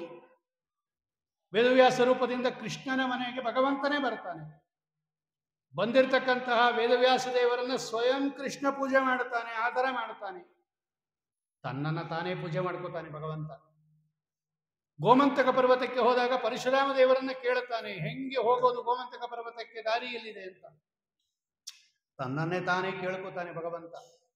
ಶ್ರೀನಿವಾಸ ಕಲ್ಯಾಣದಲ್ಲಿ ವರಾದೇವರ ಜೊತೆಯಲ್ಲಿ ಶ್ರೀನಿವಾಸ ದೇವರು ಸಂಭಾಷಣೆ ಮಾಡ್ತಾರೆ, ನಂಗೆ ಜಾಗ ಕೊಡು ಅಂತ. ರಾಮಾವತಾರದಲ್ಲಿ ರಾಮದೇವರು ಪರಶುರಾಮ ದೇವರ ಜೊತೆಯಲ್ಲಿ ಸ್ಪರ್ಧೆ ಮಾಡುತ್ತಾರೆ. ಆ ಬಿಲ್ಲನ್ನು ಎತ್ತೋ ಸಂದರ್ಭದಲ್ಲಿ, ವೈಷ್ಣವ ಧನಸ್ಸನ್ನ ಹೃದಯೇರಿಸೋ ಸಂದರ್ಭದಲ್ಲಿ. ಅಂದ್ರೆ ಭಗವಂತ ಕೆಲವು ಕಡೆ ಎಲ್ಲ ಹೀಗೆ ಎರಡು ರೂಪಗಳಿಂದ ವಿರಾಜಮಾನನಾಗಿ ಪರಸ್ಪರ ವಿರೋಧ ಇರೋ ಹಂಗೆ ಮಾಡಿಬಿಡ್ತಾನೆ. ದಡ್ಡರು ಅದನ್ನ ಭಗವಂತನ ರೂಪಗಳಲ್ಲಿ ಭೇದವನ್ನ ತಿಳಿಯುತ್ತಾರೆ. ನೇಹ ನಾನಾಸ್ತಿ ಕಿಂಚನ ಶ್ರುತಿ ಹೇಳುತ್ತಾ ಇದೆ, ಭಗವಂತನ ರೂಪಗಳಲ್ಲಿ ಭೇದ ತಿಳಿಯಬಾರದು. ನಾನೇವ ಪಶ್ಯತಿ.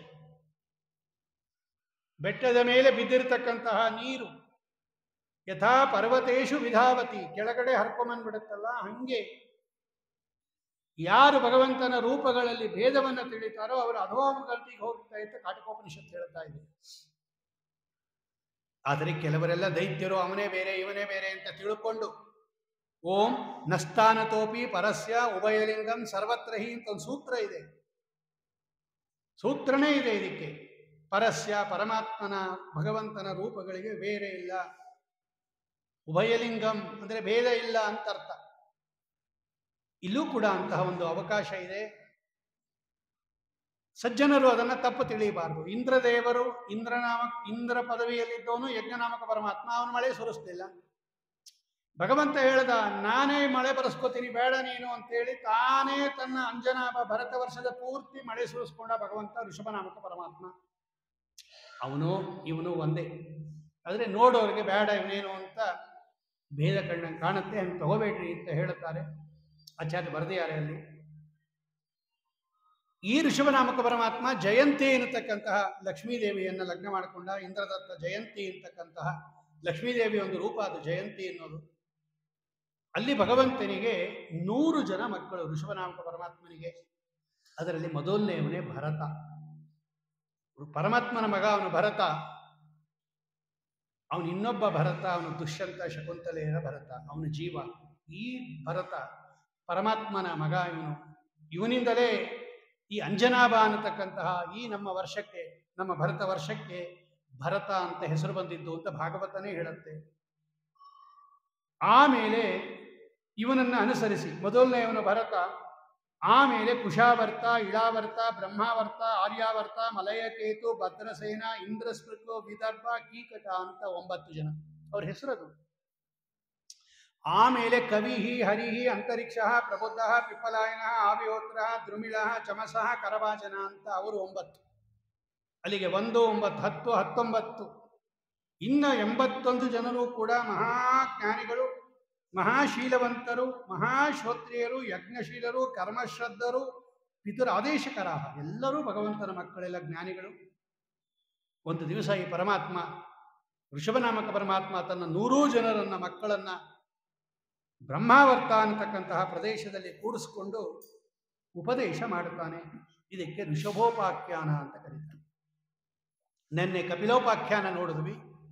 ಅದೇ ಕಪಿಲನಾಮಕ ಪರಮಾತ್ಮ ಇವತ್ತು ಋಷಭ ಅನ್ನತಕ್ಕಂಥ ಹೆಸರಿನಿಂದ ತನ್ನ ಮಕ್ಕಳನ್ನ ಅವತ್ತು ತಾಯಿಗೆ ಉಪದೇಶ ಮಾಡಿದ, ಇಲ್ಲಿ ಮಕ್ಕಳಿಗೆ ಉಪದೇಶ ಮಾಡ್ತಾನೆ ಭಗವಂತ. 100 ಜನ ಮಕ್ಕಳನ್ನ ಕೂಡಿಸ್ಕೊಂಡು ಭಗವಂತ ಉಪದೇಶ ಮಾಡ್ತಾನೆ. ಇದಕ್ಕೆ ಋಷಭೋಪಾಖ್ಯಾನ ಅಂತ ಕರೀತಾರೆ.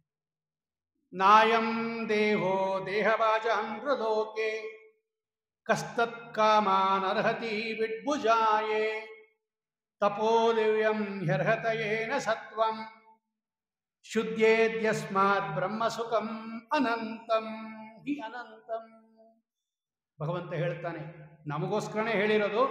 ಒಂದು ನೆಪ ಮಾತ್ರ ಮಾಡ್ಕೋತಾನೆ, ಮಕ್ಕಳಿಗೆ ಹೇಳೋ ಒಂದು ನಿಯಮದಿಂದ ಅಥವಾ ಒಂದು ನೆಪದಿಂದ. ಏನ್ ಹೇಳ್ತಾನೆ ಭಗವಂತ? ನಾಯಂ ದೇಹೋ ದೇಹವಾಜಾನ್ ಹೃಲೋಕೆ.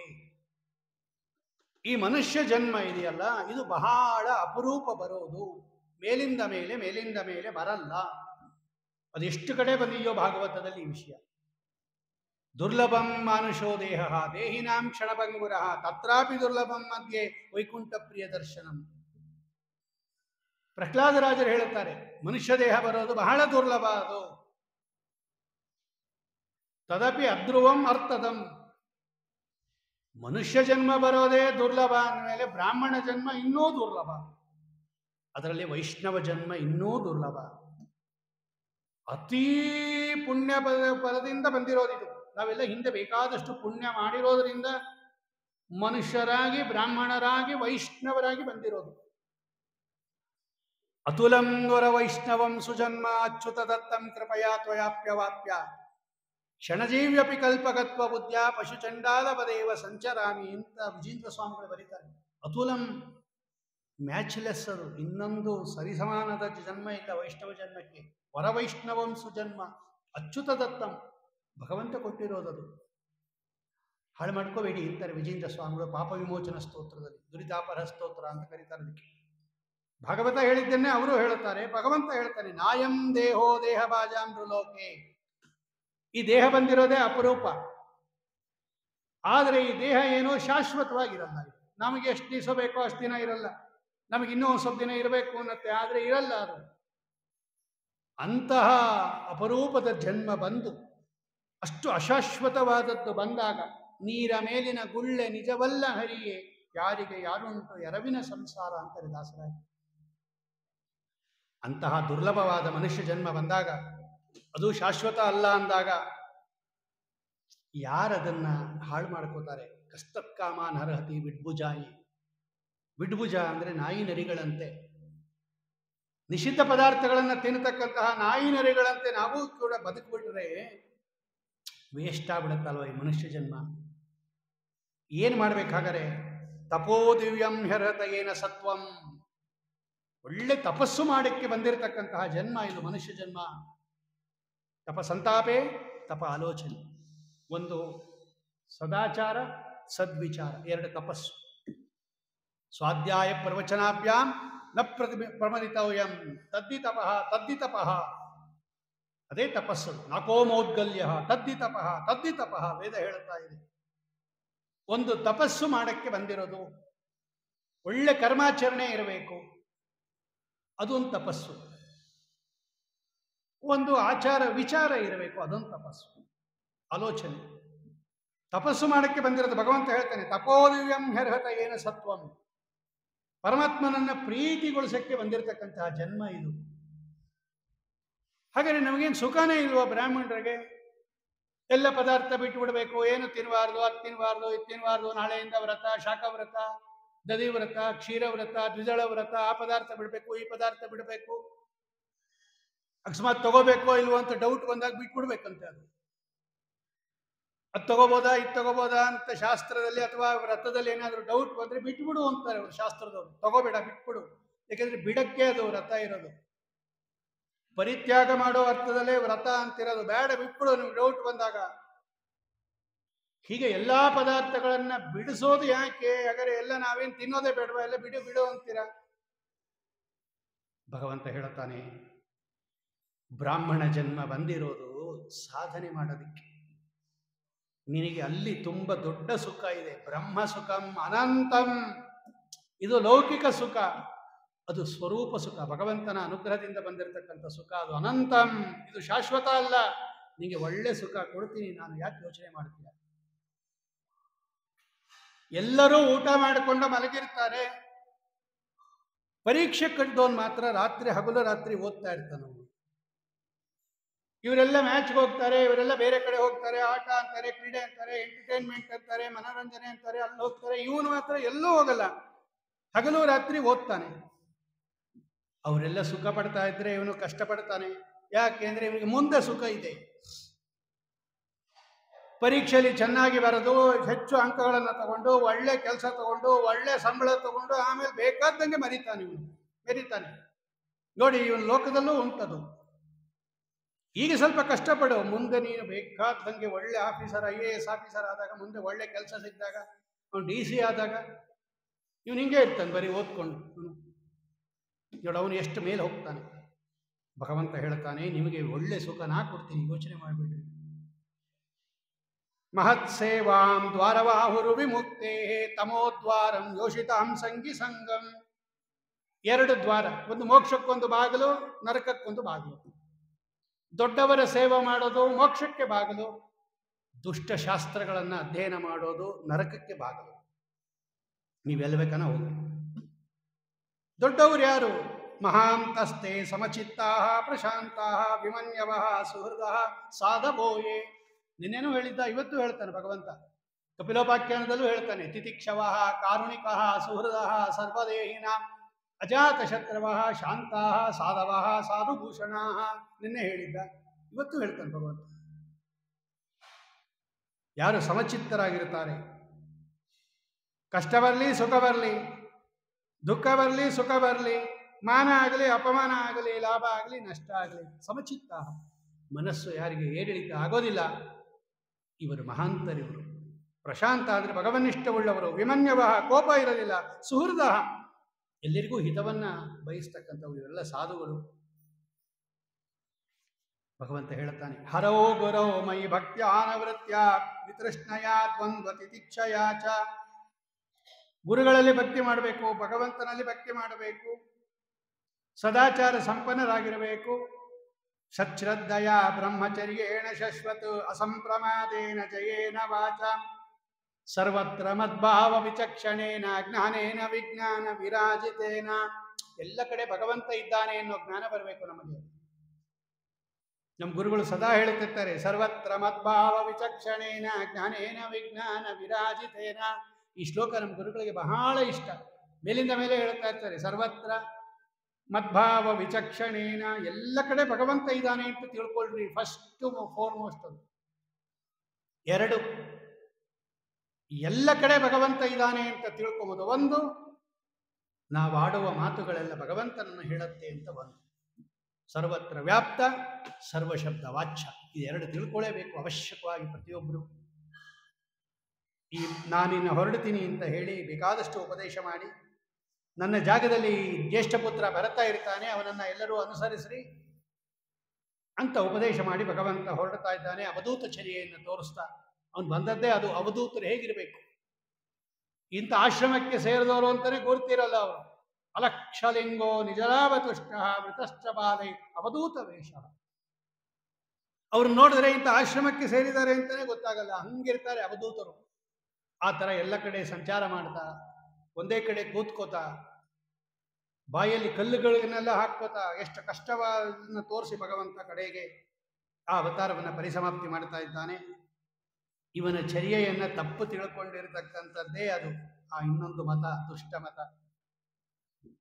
ಇವನು ಇದ್ದಂಗೆ ಯಾತಕ್ಕೋಸ್ಕರ ಭಗವಂತ ಮಾಡ್ದ ಅಂತ ತಿಳ್ಕೊಳ್ತೇನೆ ಆ ಮತವನ್ನು ಅನುಸರಿಸ್ತಕ್ಕಂಥವರು ಇದೇ ಋಷಭನಾಮಕ ಪರಮಾತ್ಮನನ್ನೇ ಅವರು ಮೂಲ ಗುರುಗಳು ಅಂತ ಇಟ್ಕೊಂಡಿರೋರು.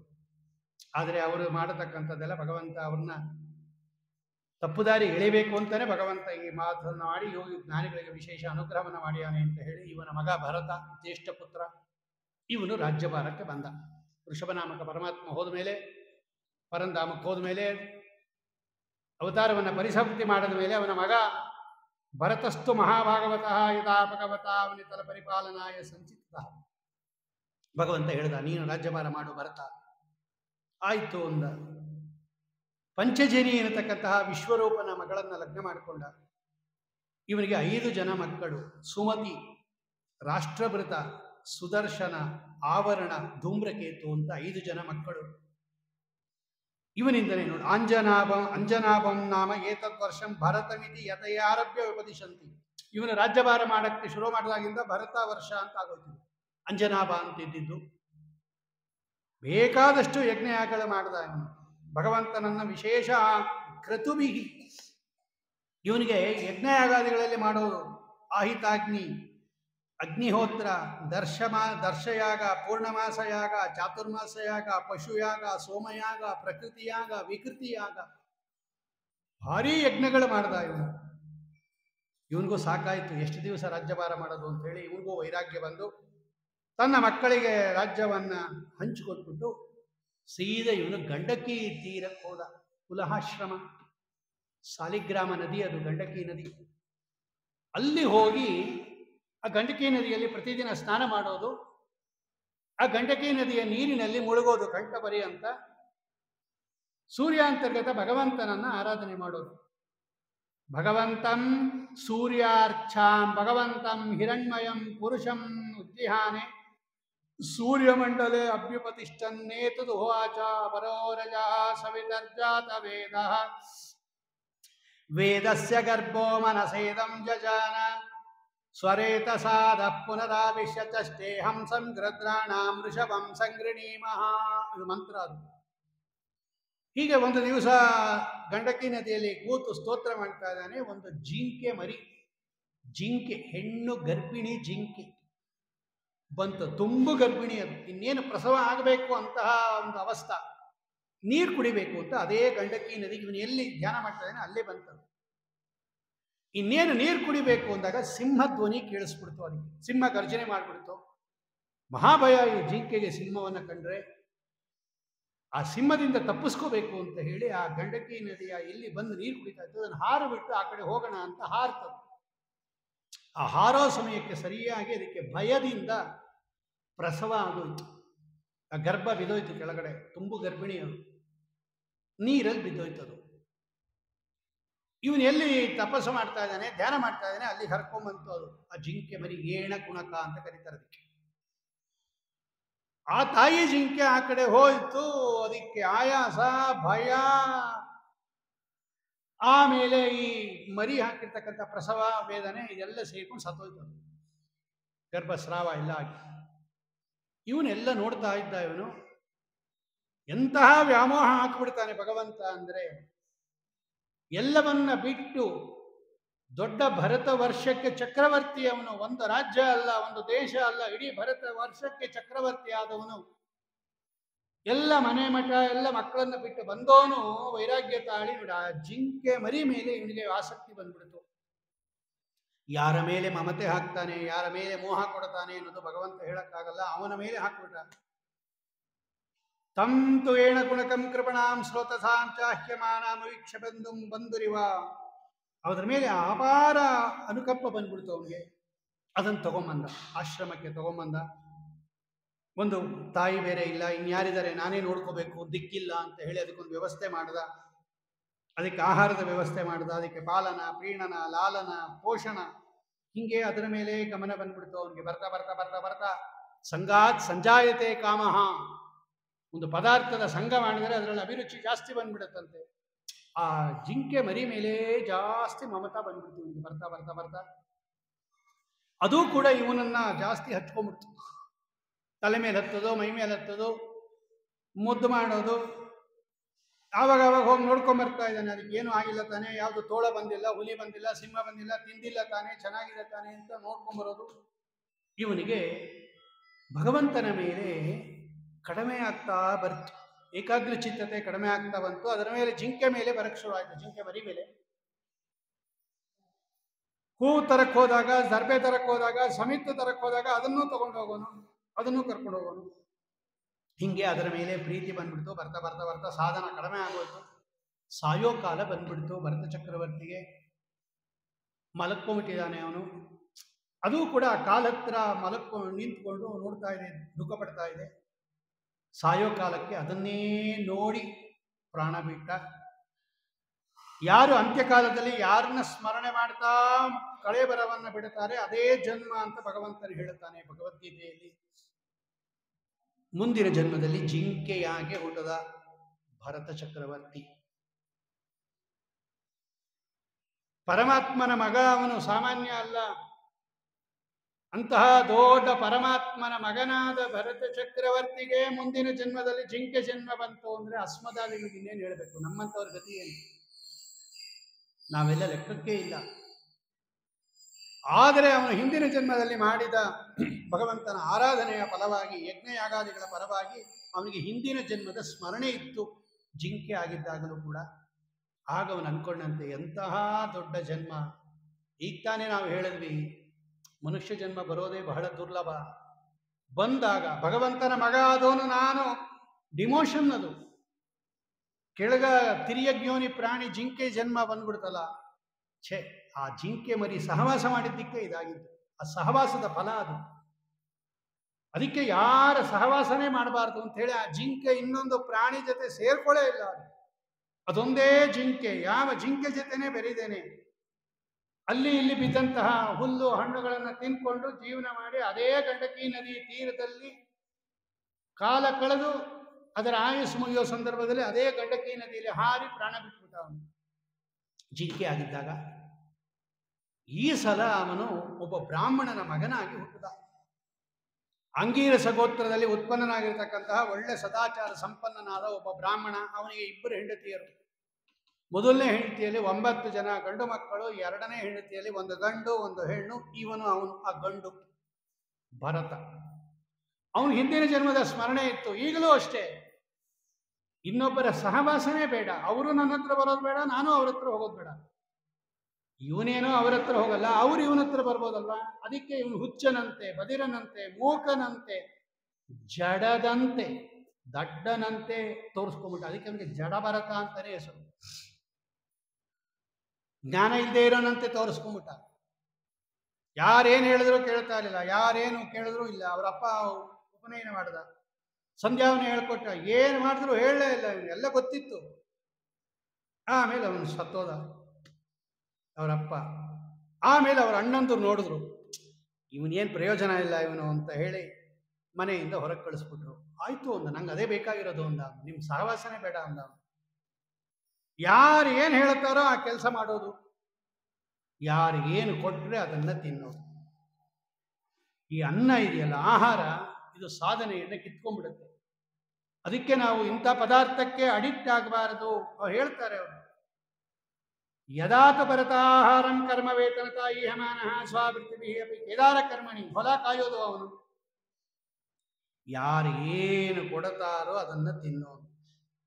ಈ ಹೊಟ್ಟೆ ತುಂಬಿಸ್ಕೊಂಬಕ್ಕೆ ಏನೋ ತಿನ್ನಬೇಕು. ಏನು ತಿಂದರೂ ಹೊಟ್ಟೆ ತುಂಬತ್ತೆ. ಇಂಥದೇ ಅಂತ ಯಾಕೆ? ಕಣ ಪಿಣ್ಯಾಕ ಫಲೀಕರಣ ಕುಲ್ಮಾಶ ಸ್ಥಾಲಿ ಪುರೀಶಾದೀನಪಿ ಅಮೃತವದ ಆರೋಚಯತೆ. ಅಮೃತದಂತೆ ತಿನ್ನೋನಂತೆ ಅವನು. ಕಣ, ಆ ಹೊಲದಲ್ಲಿ ಯಜಮಾನ ತಗೊಂಡು ಹೋದ್ಮೇಲೆ ಬಿಕ್ಕಿರ್ತಕ್ಕಂಥ ಧಾನ್ಯ, ಅದು ಕಣ ಅಂತ ಕರೀತಾರೆ. ಪಿಣ್ಯಾಕ ಅಂದರೆ ಹಿಂಡಿ, ಕುಲ್ಮಾಶ ಅಂದರೆ ಉದ್ದಿನ ಕಾಳು, ಅದು ಕೊಳತ ಉದ್ದಿನ ಕಾಳು, ಸೀದಿರೋದು, ಹಳಸಿರೋದು, ವಾಸನೆ ಬರ್ತಾ ಇರೋದು, ಏನು ಕೊಟ್ಟರು ತಿನ್ನೋನಂತೆ ಅವನು. ಒಂದು ಸಲ ಒಬ್ಬ ಶೂದ್ರ ರಾಜ, ಅವನಿಗೆ ಸಂತಾನ ಇರಲಿಲ್ಲ. ಯಾರೋ ಹೇಳಿದ್ರು, ಭದ್ರಕಾಳಿಗೆ ಒಂದು ನರಬಲಿ ಕೊಡು, ನಿಂಗೆ ಮಗ ಹುಟ್ಟುತ್ತಾನೆ ಅಂತ. ಆಯ್ತು ಅಂತೇಳಿ ಒಬ್ಬನ ಹಿಡ್ಕೊಂಬಂದಿದ್ದ, ಬಲಿ ಕೊಡಬೇಕು ಅಂತ. ಕಾಡಿಗೆ ಕರ್ಕೊಂಬಂದ. ಅವನು ರಾತ್ರಿ ತಪ್ಪಿಸ್ಕೊಂಡು ಹೊಟ್ಟೋದ. ಅವನಿಗೆ ಸಾಯೋ ಯೋಗ ಇರಲಿಲ್ಲ, ತಪ್ಪಿಸ್ಕೊಂಡು ಹೋದ. ಈ ಶೂದ್ರ ರಾಜ ನೋಡ್ದ, ಅಯ್ಯೋ ಅವ್ನು ತಪ್ಪಿಸ್ಕೊಂಡು ಹೋಗಿದ್ದಾನೆ, ಯಾರನ್ನ ಇದ್ರೆ ಒಬ್ಬನು ಕರ್ಕೊಂಬನ್ನಿ ಅಂತ, ಚೆನ್ನಾಗಿರೋನು ಇದ್ರೆ ಕರ್ಕೊಂಬನ್ನಿ ಅಂತ. ಇವನ್ನ ಕರ್ಕೊಂಬಂದು, ಈ ಭರತನನ್ನ, ಜಡಭರತನನ್ನ. ಹೊಲ ಕಾಯ್ತಾ ಕೂತಿದ್ದ ಇವನು, ಕರ್ಕೊಂಬಂದು. ಎಲ್ಲಿ ಕರ್ಕೊಂಡು ಹೋಗ್ತೀರಾ ಅಂತ ಕೂಡ ಕೇಳಲಿಲ್ಲ ಅವನು. ಹೋ ಬರ್ತೀಯಾ? ಹೋ ಬರ್ತೀನಿ ಅಂತ ಹೋದ್ರು. ಚೆನ್ನಾಗಿ ಅವನಿಗೆ ಸ್ನಾನ ಮಾಡಿಸಿದ್ರು.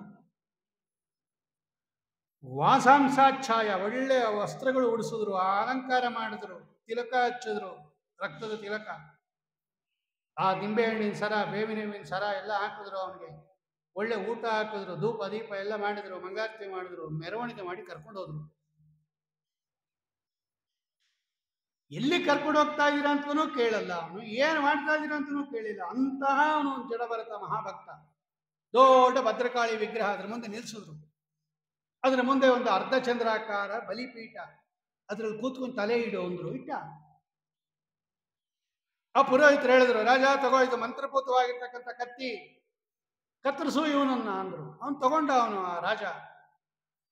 ಇನ್ನೇನು ಕತ್ತಿ ಎತ್ತಿ ಹೊಡಿಬೇಕು ಅಂದಾಗ ಭದ್ರಕಾಳಿ ಬಂದ್ಬಿಟ್ಲು, ವಿಗ್ರಹದಿಂದನೇ ಬಂದುಬಿಟ್ಲು ಅವಳು. ಕರಾಳಂ ನಿಶಿತುಮುಪರರೇ ತೇಷಾಂ ವಿಷಳರಾಜ್ಞಾಂ. ಇನ್ನೇನು ಹೊಡಿಬೇಕು ಅನ್ನೋವಾಗ ಸಹಸಾ ಉಚ್ಚಚಾಲ ಶೈವ ಭದ್ರಕಾಳಿ ವಿಗ್ರಹದಿಂದ ಬಂದೇ ಬಿಟ್ಲು ಆ ಹೆಣ್ಣುಮಗಳು, ಮಹಾತಾಯಿ ಲಕ್ಷ್ಮೀದೇವಿ ದುರ್ಗಾ ರೂಪದಿಂದ. ಕಾಳಿ ಎಲ್ಲ ಅವಳೆ. ಅವನ ಕೈಯಲ್ಲಿರೋ ಕತ್ತಿ ಕಿತ್ಕೊಂಡ್ಲು. ಎಲ್ಲ ದುಷ್ಟ ರಾಜರ, ಅವನ ಹಿಂಬಾಲಕರ ಎಲ್ಲರ ತಲೆಯನ್ನ ಕತ್ತರಿಸ್ಬಿಟ್ಲು. ಭಾಗವತ ವರ್ಣನೆ ಮಾಡುತ್ತೆ ನೋಡ್ರಿ, ಅದೆಷ್ಟು ಸುಂದರವಾಗಿದೆ ಅದು. ವೃಷಮರ್ಷೈ ಆರೋಷಾವೇಶ ರಭಸ ವಿಲಸಿತ ಭೃಕುಟ ವಿಟಪ ಕುಟಿಲ ದಂಷ್ಟ್ರಾರುಣೋಕ್ಷ ಆಟೋಪ ಅತಿಭಯಾನಕ ವದನ ಹಂತು ಕಾಮೇ ವೇದಂ ಅಟ್ಟಹಾಸಂ ಸಮಿತಿ ಸಂಭ್ರಮೇಣ ವಿಮುಂಚಂತಿ ತತ ಉತ್ಪತ್ಯ ಪಾಪೀಯಸಾಂ ದೃಪ್ತಾನಾಂ ತೇನೈವಾಸಿನ ವೃಕ್ಷೀಷ್ಣ ಕಳಾತ್ ಸ್ರವಂತಂ ಅಸೃಗಾತ್ ಸೋಮಮುತ್ಪುಣ್ಯಂ ಉಷ್ಣಂ ಸಹ ಗಣೈಃ ನಿಶೀತಂ ಪಾನಾರಿವಿಹ್ವಲೋಚೈಃ ತರಾಂ ಸ್ವಪಾರ್ಷದೈಃ ಸಹ ಜಗೌ ನನರ್ಥ ವಿಜಹಾರ ಚ ಶಿರಃ ಕಂದುಕಲೀಲಯ. ಚೆಂಡಾಡ್ತೀವಲ್ಲ ನಾವು, ಹಂಗೆ ಚೆಂಡಾಡ್ಬಿಟ್ಲಂತೆ ಅವರ ತಲೆಗಳನ್ನೆಲ್ಲ. ಇಷ್ಟು ಹೇಳಿ ಭಾಗವತ ವೇದವ್ಯಾಸದೇವರು ಹೇಳ್ತಾರೆ, ಏವಮೇವ ಖಲು ಮಹದ ವಿಚಾರ ಅತಿಕ್ರಮ ಕಾರ್ಸ್ನೇನ ಆತ್ಮನೇ ಫಲತಿ. ದೊಡ್ಡವ್ರ ತಂಟೆಗೆ ಹೋಗಬೇಡ್ರಿ, ಅದು ನಿಮಗೆ ಹೊಡೆಯುತ್ತೆ. ದೊಡ್ಡವರಿಗೆ ಅಭಿಚಾರ ಅತಿಕ್ರಮ, ಅವ್ರನ್ನೇನಾದರೂ ಅವಮಾನ ಮಾಡಬೇಕು, ಸೋಲಿಸ್ಬೇಕು ಅಥವಾ ಸಂಹಾರ ಮಾಡಬೇಕು ಅಂತ ನೀವು ಹೋದರೆ ಕಾರ್ಸ್ನೇನ ಆತ್ಮನೇ ಫಲತಿ, ನಿಮಗೆ ಬರುತ್ತೆ ಅದು. ಎಲ್ಲರೂ ಸತ್ತೋದ್ರು. ಮತ್ತೆ ಭದ್ರಕಾಳಿ ವಿಗ್ರಹದೊಳಗೆ ಹೋಗಿ ಸೇರ್ಕೊಂಡ್ಬಿಟ್ಲು. ಇವನು ನೋಡ್ದ, ಏನೂ ಆಗಿಲ್ಲದೆ ಇರೋಂಥರ ಅದೆಲ್ಲ ಕಿತ್ತಾಕದ, ತಿರ್ಗಾ ಹೊರಟು.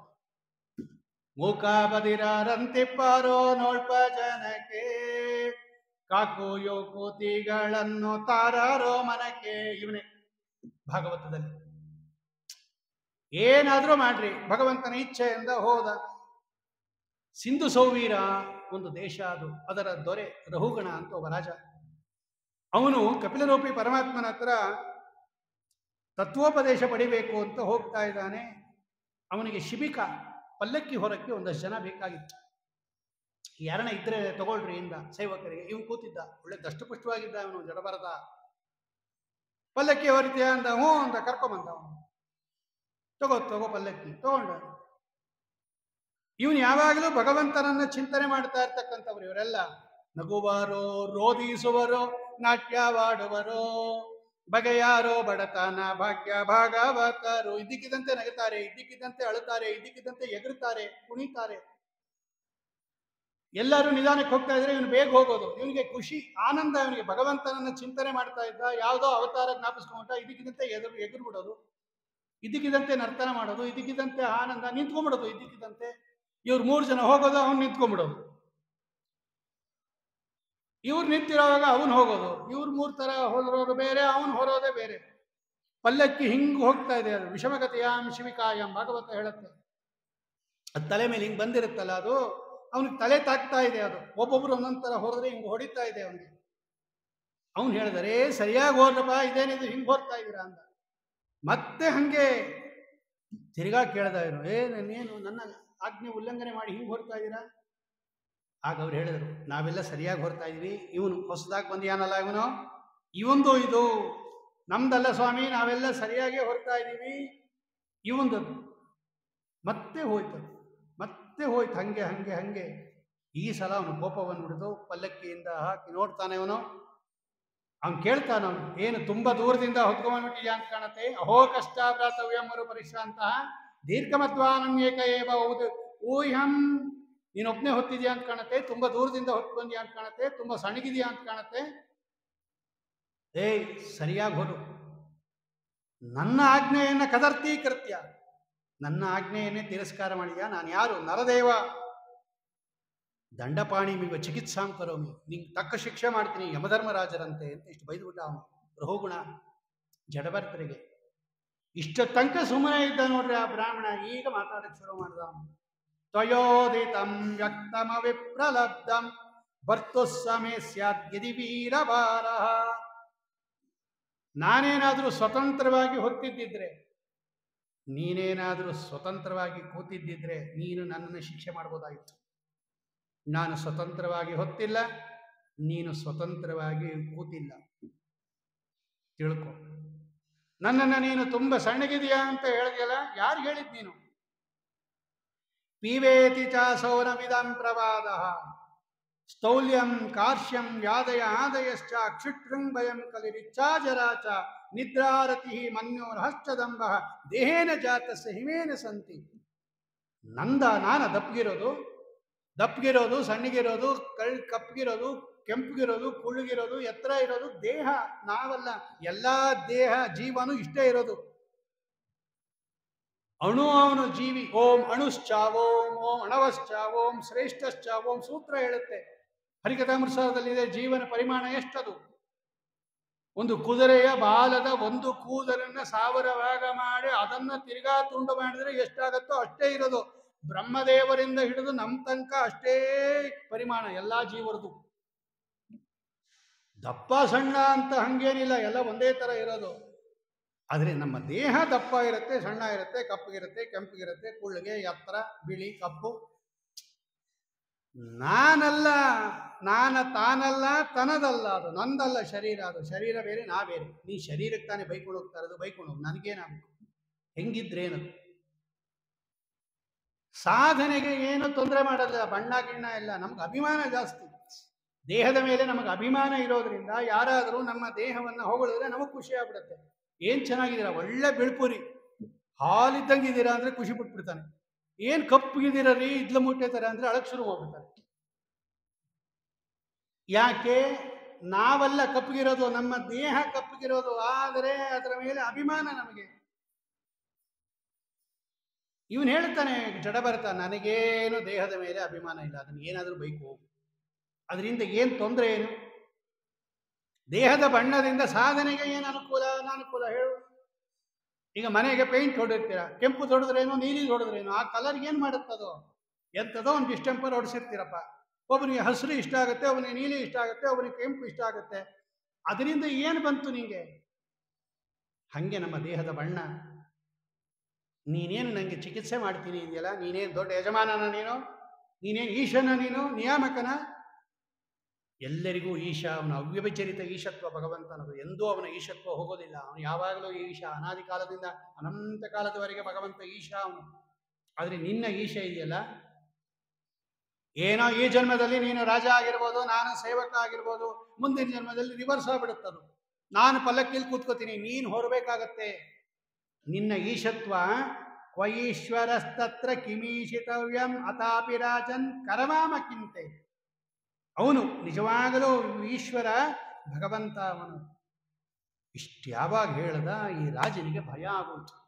ಇದೇನು ಈ ಬ್ರಾಹ್ಮಣ ಇಷ್ಟೊಂದು ಹೇಳ್ತಾನೆ ಅಂತ ಹೇಳಿ ಪಲ್ಲಕ್ಕಿಯಿಂದ ಧುಮುಕಿ ಅವನ ಕಾಲುಗಳನ್ನು ಹಿಡ್ಕೊಂಡು ನಮಸ್ಕಾರ ಮಾಡಿ ಅವನು ಹೇಳ್ತಾನೆ, ಕಸ್ತ್ವಂ ನಿಗೂಢಶ್ಚರತಿ ದ್ವಿಜಾನಂ ವಿಮರ್ಶಿ ಸೂತ್ರಂ ಕಥಮೋವಧೂತ. ಯಾರಪ್ಪ ನೀನು? ಎಲ್ಲಿಗೆ ಹೋಗ್ತಾ ಇದೀಯಾ? ಎಲ್ಲಿಂದ ಬಂದಿದ್ಯಾ? ಎಲ್ಲಿ ಹೋಗ್ತಾ ಇದೆಯಾ? ನೀನು ನೋಡಿದ್ರೆ ಯಜ್ಞೋಪವೀತ ಹಾಕೊಂಡಿದ್ಯಾ, ಬ್ರಾಹ್ಮಣ ಅಂತ ಕಾಣುತ್ತೆ. ನಾಹಂ ವಿಶಂಕೆ ಸುರರಾಜ ವಜ್ರಾತ್ ನಕ್ಷತ್ರ ಶೂಲಾನ್ ಯಮಸ್ಯ ದಂಡಾತ್ ನಗ್ನರ್ಕ ಸೋಮ ಅನಿಲವಿತ್ತ ಪಸ್ತ್ರ ಶಂಕೆ ವೃಷಂ ಬ್ರಹ್ಮ ಕುಲಾವಮಾನಾತ್. ನಂಗೆ ಬ್ರಾಹ್ಮಣರ ಕುಲದ ಅವಮಾನದಿಂದ ಬರೋದಿದೆಯಲ್ಲ, ಅದನ್ನ ಕಂಡ್ರೆ ಬಹಳ ಭಯ. ನಾನು ಇಂದ್ರದೇವರ ವಜ್ರಾಯುಧಕ್ಕೆ ಹೆದರ್ಕೊಂಬಲ್ಲ, ಶೂಲಕ್ಕೆ ತ್ರಿಶೂಲಕ್ಕೆ ಹೆದರ್ಕೊಂಬಲ್ಲ, ಯಮದಂಡಕ್ಕೆ ಹೆದರ್ಕೊಂಬಲ್ಲ, ದಿಕ್ಪಾಲಕರ ಅಸ್ತ್ರಕ್ಕೆ ಹೆದರ್ಕೊಂಬಲ್ಲ. ಬ್ರಹ್ಮಕುಲ ಅವಮಾನಾತ್. ನನಗೆ ಈ ಬ್ರಾಹ್ಮಣರ ಕೋಪ, ಬ್ರಾಹ್ಮಣರ ಅವಮಾನಕ್ಕೆ ಹೆದರ್ಕೊಂಡ್ಬಿಡ್ತೀನಿ. ಯಾರು ನೀನು? ಇವನು ಹೇಳ್ದ, ನೀನು ಪಂಡಿತ ಅಲ್ಲ ರಾಜ. ಅಕೋವಿದ ಕೋವಿದವಾದ ವದ. ನೀನು ಪಂಡಿತ ಅಲ್ಲ, ಸುಮ್ಮನೆ ಪಂಡಿತಂತರ ಮಾತಾಡ್ತಾ ಇದೆಯಾ. ನೀನು ಮೇಲ್ಮೇಲಕ್ಕೆ ಓದುಗಳನ್ನು ಓದ್ಬಿಟ್ಟಿದೆಯಾ ಹೊರತು ವೇದನ್ನ, ಆ ಒಳಗಡೆ ಇರೋ ಭಗವತ್ ತತ್ವವನ್ನು ಅರ್ಥ ಮಾಡ್ಕೊಂಡಿಲ್ಲ. ವೇದಾಧ್ಯಯನ ಶಾಸ್ತ್ರಾಧ್ಯಯನ ಎಲ್ಲ ಮಾಡೋದು ಪಾಂಡಿತ್ಯಕ್ಕಲ್ಲ. ನತಸ್ಯ ತತ್ವಗ್ರಹಣಾಯ ಸಾಕ್ಷಾತ್ ವರೀಯಸೀರವಿ ವಾಚ ಸಮಾಸಾನ್ ಸ್ವಪ್ನೇ ನಿರುಕ್ತ್ಯಾಗ್ರಹಮೇತಿ ಸೌಖ್ಯಂ ನಯಸ್ಸ ಹೇನಾನುಮಿತ ಸ್ವಯಂ ಸ್ಯಾತ್. ವಿಷ್ಣುತೀರ್ಥರು ಇದನ್ನು ಮೊದಲು ತಗೊಂಡಿದ್ದಾರೆ ವೈರಾಗ್ಯ ಪಾದ ತೆಗೆದು ವೈರಾಗ್ಯ ಪ್ರಕರಣದಲ್ಲಿ. ಯಾರಿಗೆ ವೈರಾಗ್ಯ ಇಲ್ಲ ಅವರಿಗೆ ಸಕಲ ವೇದಗಳು ಹೇಳಿದ್ರು ಕೂಡ ಭಗವಂತನ ತತ್ವಜ್ಞಾನ ಆಗೋದಿಲ್ಲ. ಭಗವಂತನಿಗೆ ಕ್ಷೇತ್ರಜ್ಞ ಅಂತ ಹೆಸರು, ಆತ್ಮ ಅಂತ ಹೆಸರು, ಪುರುಷ ಅಂತ ಹೆಸರು, ಪುರಾಣ ಅಂತ ಹೆಸರು, ಸ್ವಯಂ ಜ್ಯೋತಿ ಅಂತ ಹೆಸರು, ನಾರಾಯಣ ಅಂತ ಹೆಸರು, ಭಗವಾನ್ ಅಂತ ಹೆಸರು, ವಾಸುದೇವ ಅಂತ ಹೆಸರು. ಇಡೀ ಜಗತ್ತನ್ನು ತಿಳ್ಕೊಂಡಿದ್ದಾನೆ, ಅದರಿಂದ ಕ್ಷೇತ್ರಜ್ಞ ಸ್ವಾಮಿ ಆಗಿದ್ದಾನೆ. ಅದರಿಂದ ಆತ್ಮ ಹೃದಯದಲ್ಲಿ ವಿರಾಜಮಾನ ಇದ್ದಾನೆ, ಪುರುಷ ಅನಾದಿ ಕಾಲದಿಂದ ಇದ್ದಾನೆ, ಪುರಾಣ ಸ್ವಯಂ ಜ್ಯೋತಿ ಅಂದರೆ ಇನ್ನೊಬ್ಬರ ಅಪೇಕ್ಷೆ ಇಲ್ಲದೆ ಎಲ್ಲವನ್ನ ತಿಳ್ಕೊಂಡಿದ್ದಾನೆ. ಅವನು ಸ್ವಯಂ ಜ್ಯೋತಿ. ಪರೇಶ ಅಂದರೆ ಲಕ್ಷ್ಮೀದೇವಿಗಿಂತ ಉತ್ತಮನಾದವನು, ಗುಣಪೂರ್ಣ ದೋಷದವರನಾದ್ದಾನೆ ನಾರಾಯಣ, ಷಡ್ಗುಣೈಶ್ವರ್ಯ ಸಂಪನ್ನನಾದ್ದರಿಂದ ಭಗವಾನ್, ಸರ್ವತ್ರ ವಾಸ ಮಾಡೋದ್ರಿಂದ ಅವನು ವಾಸುದೇವ. ಗೊತ್ತಾ ಭಗವಂತನ ಮಹಿಮೆ ನಿಮಗೆ? ಇದೆಲ್ಲ ವೇದದಲ್ಲಿ ಹೇಳಿದೆ. ನೀನು ವೇದ ಸರಿಯಾಗಿ ತಿಳ್ಕೊಂಡಿದ್ದಿದ್ರೆ ನಿನಗೆ ಈ ಅಹಂಕಾರನೇ ಬರ್ತಾ ಇಲ್ಲ. ನಿನಗೆ ದುರಹಂಕಾರ, ನಾನು ರಾಜ, ನಾನು ದೊಡ್ಡವ, ನಾನು ಶ್ರೇಷ್ಠ, ಇವರೆಲ್ಲ ಆಳುಗಳು, ನನ್ನ ಆಜ್ಞೆ ಪರಿಪಾಲಕರು ಅಂತ ದುರಹಂಕಾರ ನಿಮಗೆ. ಯಾರು ಸರಿಯಾಗಿ ಶಾಸ್ತ್ರಾಧ್ಯಯನ ಮಾಡ್ತಾರೋ, ಯಾರು ವೇದಾಧ್ಯಯನ ಮಾಡ್ತಾರೋ ಇವರಿಗೆ ಮೊದಲು ಅಹಂಕಾರ ಹೋಗಬೇಕು. ಹೋಗಿಲ್ಲ ಅಂದರೆ ಅವ್ರಿಗೇನು ಪ್ರಯೋಜನ ಆಗಿಲ್ಲ. ನಮಸ್ಕಾರ ಮಾಡಿಬಿಟ್ಟ ಅವನು, ನಮೋ ನಮಃ. ಆಗ ಅವನು ಹೇಳುತ್ತಾನೆ, ನೋಡು, ನಾನು ಪಲ್ಲಕ್ಕಿಯನ್ನು ಹೊತ್ಕೊಂಡಿಲ್ಲ, ಪಲ್ಲಕ್ಕಿ ನನ್ನ ಭುಜದ ಮೇಲಿದೆ, ಭುಜ ನನ್ನ ಎದೆಯ ಮೇಲಿದೆ, ಎದೆಯನ್ನು ಆಶ್ರಯಿಸ್ಕೊಂಡಿದೆ. ಆ ಎದೆ ನನ್ನ ಸೊಂಟವನ್ನು ಆಶ್ರಯಿಸ್ಕೊಂಡಿದೆ, ಸೊಂಟ ನನ್ನ ಮಂಡಿಯನ್ನು ಆಶ್ರಯಿಸ್ಕೊಂಡಿದೆ, ಮಂಡಿ ನನ್ನ ಕಾಲನ್ನು ಆಶ್ರಯಿಸ್ಕೊಂಡಿದೆ, ಕಾಲು ನೆಲವನ್ನು ಆಶ್ರಯಿಸ್ಕೊಂಡಿದೆ. ನಿಜವಾಗಲೂ ಪಲ್ಲಕ್ಕಿ ಇರೋದು ಭುಜದ ಮೇಲೆ. ಆದರೆ ನೆಲದ ಮೇಲೆ ನಾವು ನಡೀತಾ ಇದ್ದೀವಿ ಹೊತ್ಕೊಂಡು ಅಂತ ಹೇಳ್ತಾರೆ ಹೊರತು ಭುಜದ ಮೇಲೆ ನಡೆಯೋದು ಅಂತ ಯಾರು ಹೇಳಲ್ಲ. ಆ ನೆಲದ ಮೇಲೆ ನಡೀತಾ ಇದೀವಲ್ಲ, ಆ ನೆಲಕ್ಕೂ ಆಶ್ರಯ ಭಗವಂತ, ಸರ್ವಾಶ್ರಯ, ಎಲ್ಲಕ್ಕೂ ಮೂಲ ಆಶ್ರಯ. ನಾವು ಯಾವ ಭೂಮಿ ಮೇಲೆ ನಡೀತೀವಲ್ಲ ಅದು.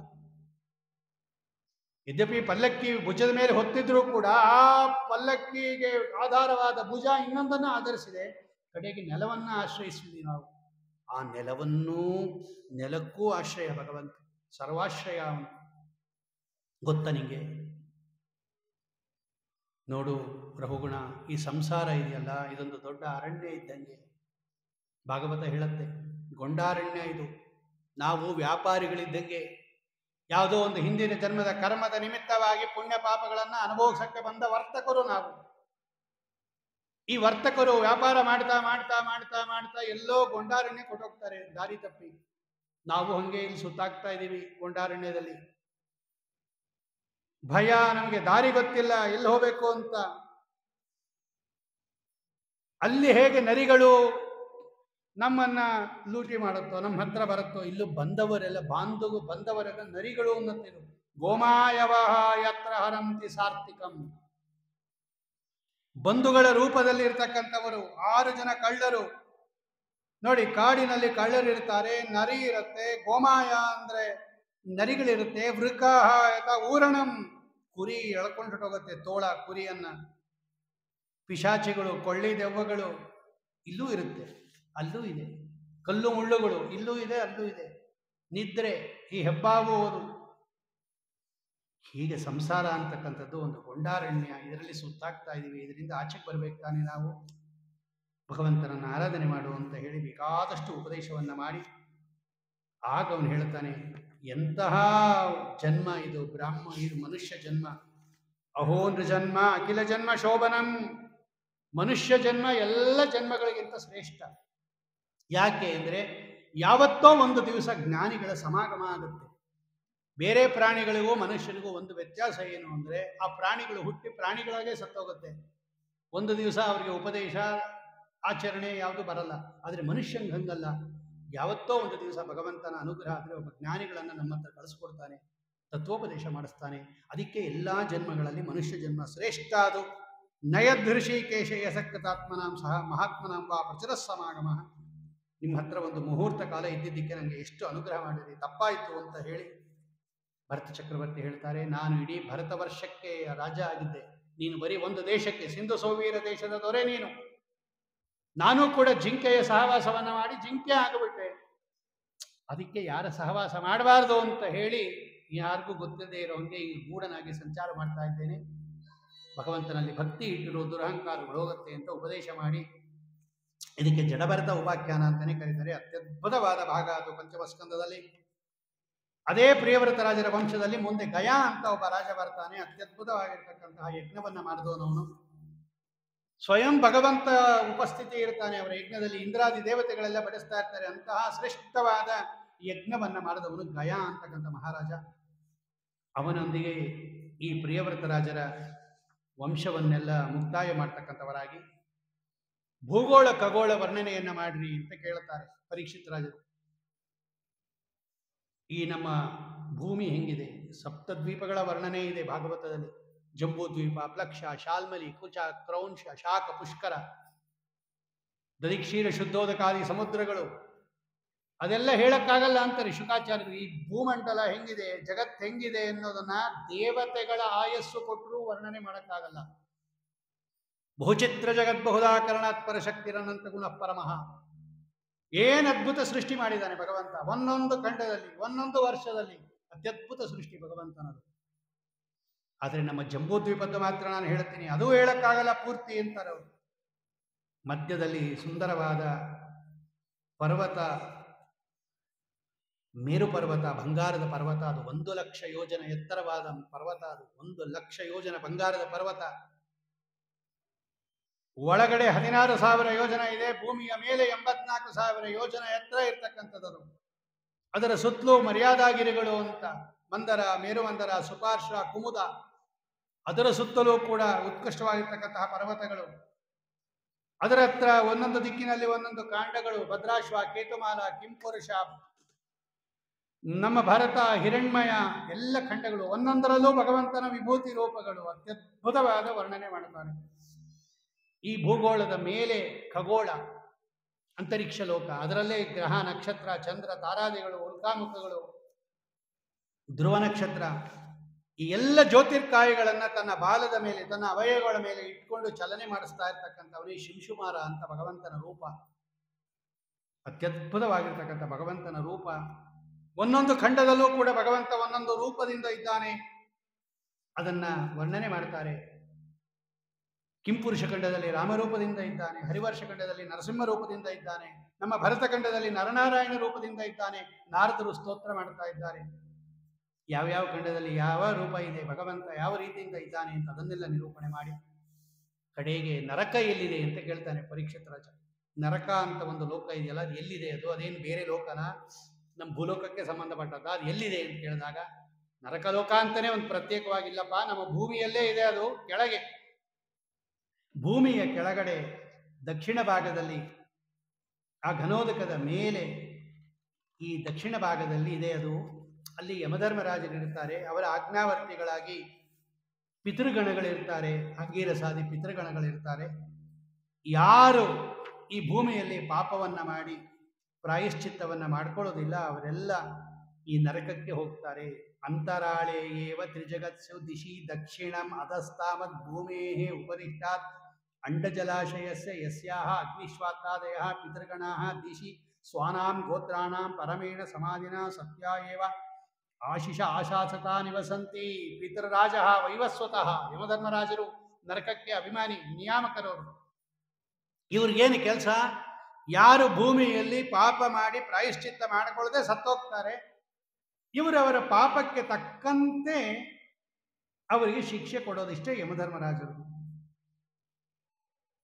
ಎಷ್ಟು ನರಕ ಇದೆ? ಓಂ ಅಪಿಸಪ್ತ ಓಂ ಅಂತ ಒಂದು ಸೂತ್ರ. 7 ಪ್ರಧಾನ ನರಕಗಳು. ಅದರಲ್ಲಿ 2 ನಿತ್ಯ ನರಕ, ತಾಮಿಸ್ರ, ಅಂಧತಾಮಿಸ್ರ. ಇನ್ನು 5 ಅನಿತ್ಯ ನರಕಗಳು. ಅಂದ್ರೆ ಹೋಗಿ ವಾಪಸ್ ಬಂದ್ಬಿಡ್ಬೋದು, ಅಲ್ಲಿ ಹೋದವ್ರು ವಾಪಸ್ಸೇ ಬರಲ್ಲ. ಅದರ ಜೊತೆಯಲ್ಲಿ ಅವರೇ ಹೇಳ್ತಾರೆ, ತಾಮಿಸ್ರ, ಅಂಧತಾಮಿಸ್ರ, ರೌರವ, ಮಹಾರೌರವ, ಕುಂಭೀಪಾಕ, ಕಾಲಸೂತ್ರ, ಅಸಿಪತ್ರವನ, ಸೂಕರಮುಖ, ಅಂಧಕೂಪ, ಕ್ರಿಮಿಭೋಜನ, ಸಂದಂಶನ, ಲಾಲಾಭಕ್ಷ, ವಿಶಾಸನ, ಪ್ರಾಣರೋಧ, ಸಾರಮೇಯಾತನ, ಕ್ಷಾರಕರ್ದಮ, ರಕ್ಷೋಗಣ ಭೋಜನ, ಶೂಲಪ್ರೇತ, ದಂತಶೋಕ, ಆವಟ ನಿರೋಧ, ಪರ್ಯಾವರ್ತನ. ಯಾವುದೇ ನರಕಗಳು, ರೌರವ ಎಲ್ಲ ಹೇಳೋದು ಬೇಡ. ಭಾಗವತ ಕೇಳಿದವರು ನರಕಕ್ಕೆ ಹೋಗೋದೇ ಇಲ್ಲ, ಅದರಿಂದ ಅದನ್ನ ಜಾಸ್ತಿ ಕೇಳೋದೇ ಬೇಡ ಬಿಡ್ರಿ. ಆದರೆ ಯಾರಿಗೆ ಯಾವ ನರಕ ಏನದದು ಅಂತ ಭಾಗವತ ವರ್ಣನೆ ಮಾಡುತ್ತೆ. ಅದು ರೌರವ ಅಂತ ಒಂದು ನರಕ. ಏನು ರೌರವ ಅಂದ್ರೆ ರುರು ಅಂತ ಒಂದು ಜಾತಿಯ ಕ್ರಿಮಿ. ಅದು ಕ್ರಿಮಿ ಅಂದ್ರೆ ಸಣ್ಣದು ಯಾವುದೋ ಇದು ಹುಳ ಗಿಳ ಅನ್ಕೋಬೇಡ್ರಿ, ಸರ್ಪಕ್ಕಿಂತ ಭಯಾನಕವಾದ ಒಂದು ಜಾತಿಯ ಕ್ರಿಮಿ. ಅದು ಹಾವಿಗಿಂತ ಭಯಾನಕ. ಅದು ಅಲ್ಲಿ ಆ ರುರು ಅನ್ನತಕ್ಕಂತಹ ಕ್ರಿಮಿಗಳು ಇರುವ ರೌರವ ಅದು ಕಚ್ಚತ್ತಂತೆ ನಮಗೆ. ಅವರೇ ಬರೀತಾನೆ, ತಸ್ಮಾತ್ ರೌರವಂ ಇತ್ಯಾಹುಹು ರುರುಹು ಇತಿ ಸರ್ಪಾತು ಅತಿಕ್ರೂರ ಸತ್ವಾಪದೇಶ. ಹಾವಿಗಿಂತ ಭಯಂಕರವಾದ ಒಂದು ಜಂತು ಅದು ರುರು ಅಂತ. ಅದು ಇರತಕ್ಕಂಥ ನರಕ ರೌರವ ಕಚ್ಚತ್ತಂತೆ ನಮ್ಮನ್ನ. ಅದು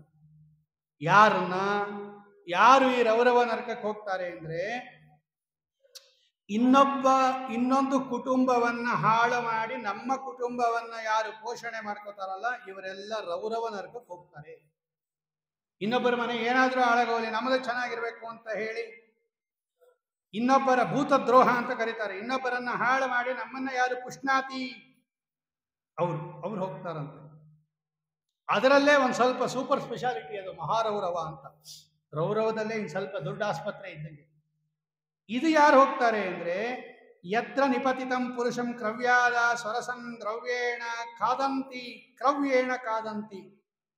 ಯಾರು ತನ್ನ ಮನೆಯಲ್ಲೇನೆ ಬೇರೆಯವರಿಗೆ ಮೋಸ ಮಾಡಿ ತನಗೆ ಮಾತ್ರ ಚೆನ್ನಾಗಿ ಪೋಷಣೆ ಮಾಡ್ಕೋತಾನಲ್ಲ, ಯಹ ಕೇವಲಂ ಹಿ ತಥಾ ದೇಹಂಬರಹ. ಇನ್ನೆಲ್ಲರಿಗೂ ಸ್ವಲ್ಪ ಸ್ವಲ್ಪ ಹಾಕ್ಬಿಡೋದು, ಇವನು ಮಾತ್ರ ಚೆನ್ನಾಗಿ ತುಪ್ಪ ಗಿಪ್ಪ ಹಾಕ್ಕೊಂಬೋದು, ಪಕ್ಷ ಹಾಕ್ಕೊಂಬೋದು, ಮುಚ್ಚಿಟ್ಕೊಂಡ್ಬಿಡೋದು, ಹೋಳುಗಿಳು ಎಲ್ಲ ಮುಚ್ಚಿಟ್ಕೊಂಡ್ಬಿಟ್ಟು ಆಮೇಲೆ ಹಾಕ್ಕೋತಾರಲ್ಲ, ಇವರೆಲ್ಲ ಮಹಾರೌರವಕ್ಕೆ ಹೋಗ್ತಾರೆ ಎನ್ನುತ್ತೆ ಭಾಗವತ. ಹೀಗೆ ಅನೇಕ ಸೂಚಿಮುಖ, ಸೂಕರ ಮುಖ ಅಂತ ಕರೀತಾರೆ. ಅಂದರೆ ಕಬ್ಬಿನ ಜಲ್ಲೆ ಹಿಂಡುತ್ತಾರಲ್ಲ, ಹಂಗೆ ಯಂತ್ರ ಇರುತ್ತಂತೆ, ಅದನ್ನು ನಮ್ಮೊಳಗೆ ತಳಬಿಡ್ತಾರಂತೆ, ಅದರಲ್ಲಿ ತಿರುಗಿಸ್ತಾರಂತೆ.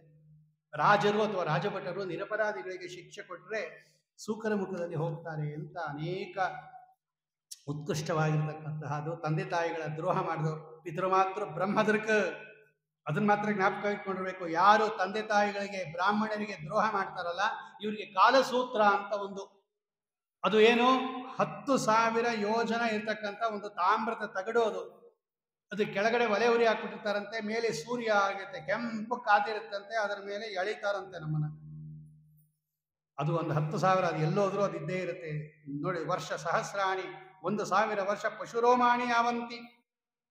ಇಂತಹ ದೊಡ್ಡ ದೊಡ್ಡ ನರಕಗಳಿದೆ. ಆದರೆ ಇದೆಲ್ಲ ಭಗವಂತನಿಂದ ಸ್ಥಾಪನೆ ಮಾಡಿದ್ದು ಅಂತ ಹೇಳಿದಾಗ ರಾಜ ಕೇಳ್ತಾನೆ ಆವಾಗ, ಪರೀಕ್ಷಿತ್ ರಾಜ, ಸ್ವಾಮಿ ಈ ನರಕ ಹೇಳ್ತಾ ಇದ್ದೀರಾ, ನಮ್ಗೆ ಕೇಳಿದ್ರೆ ಭಯ ಆಗತ್ತೆ, ಇನ್ನು ಹೋದರೆ ಎಂಥದು, ಈ ನರಕಕ್ಕೆ ಹೋಗಬಾರ್ದು, ಏನು ಮಾಡಬೇಕು?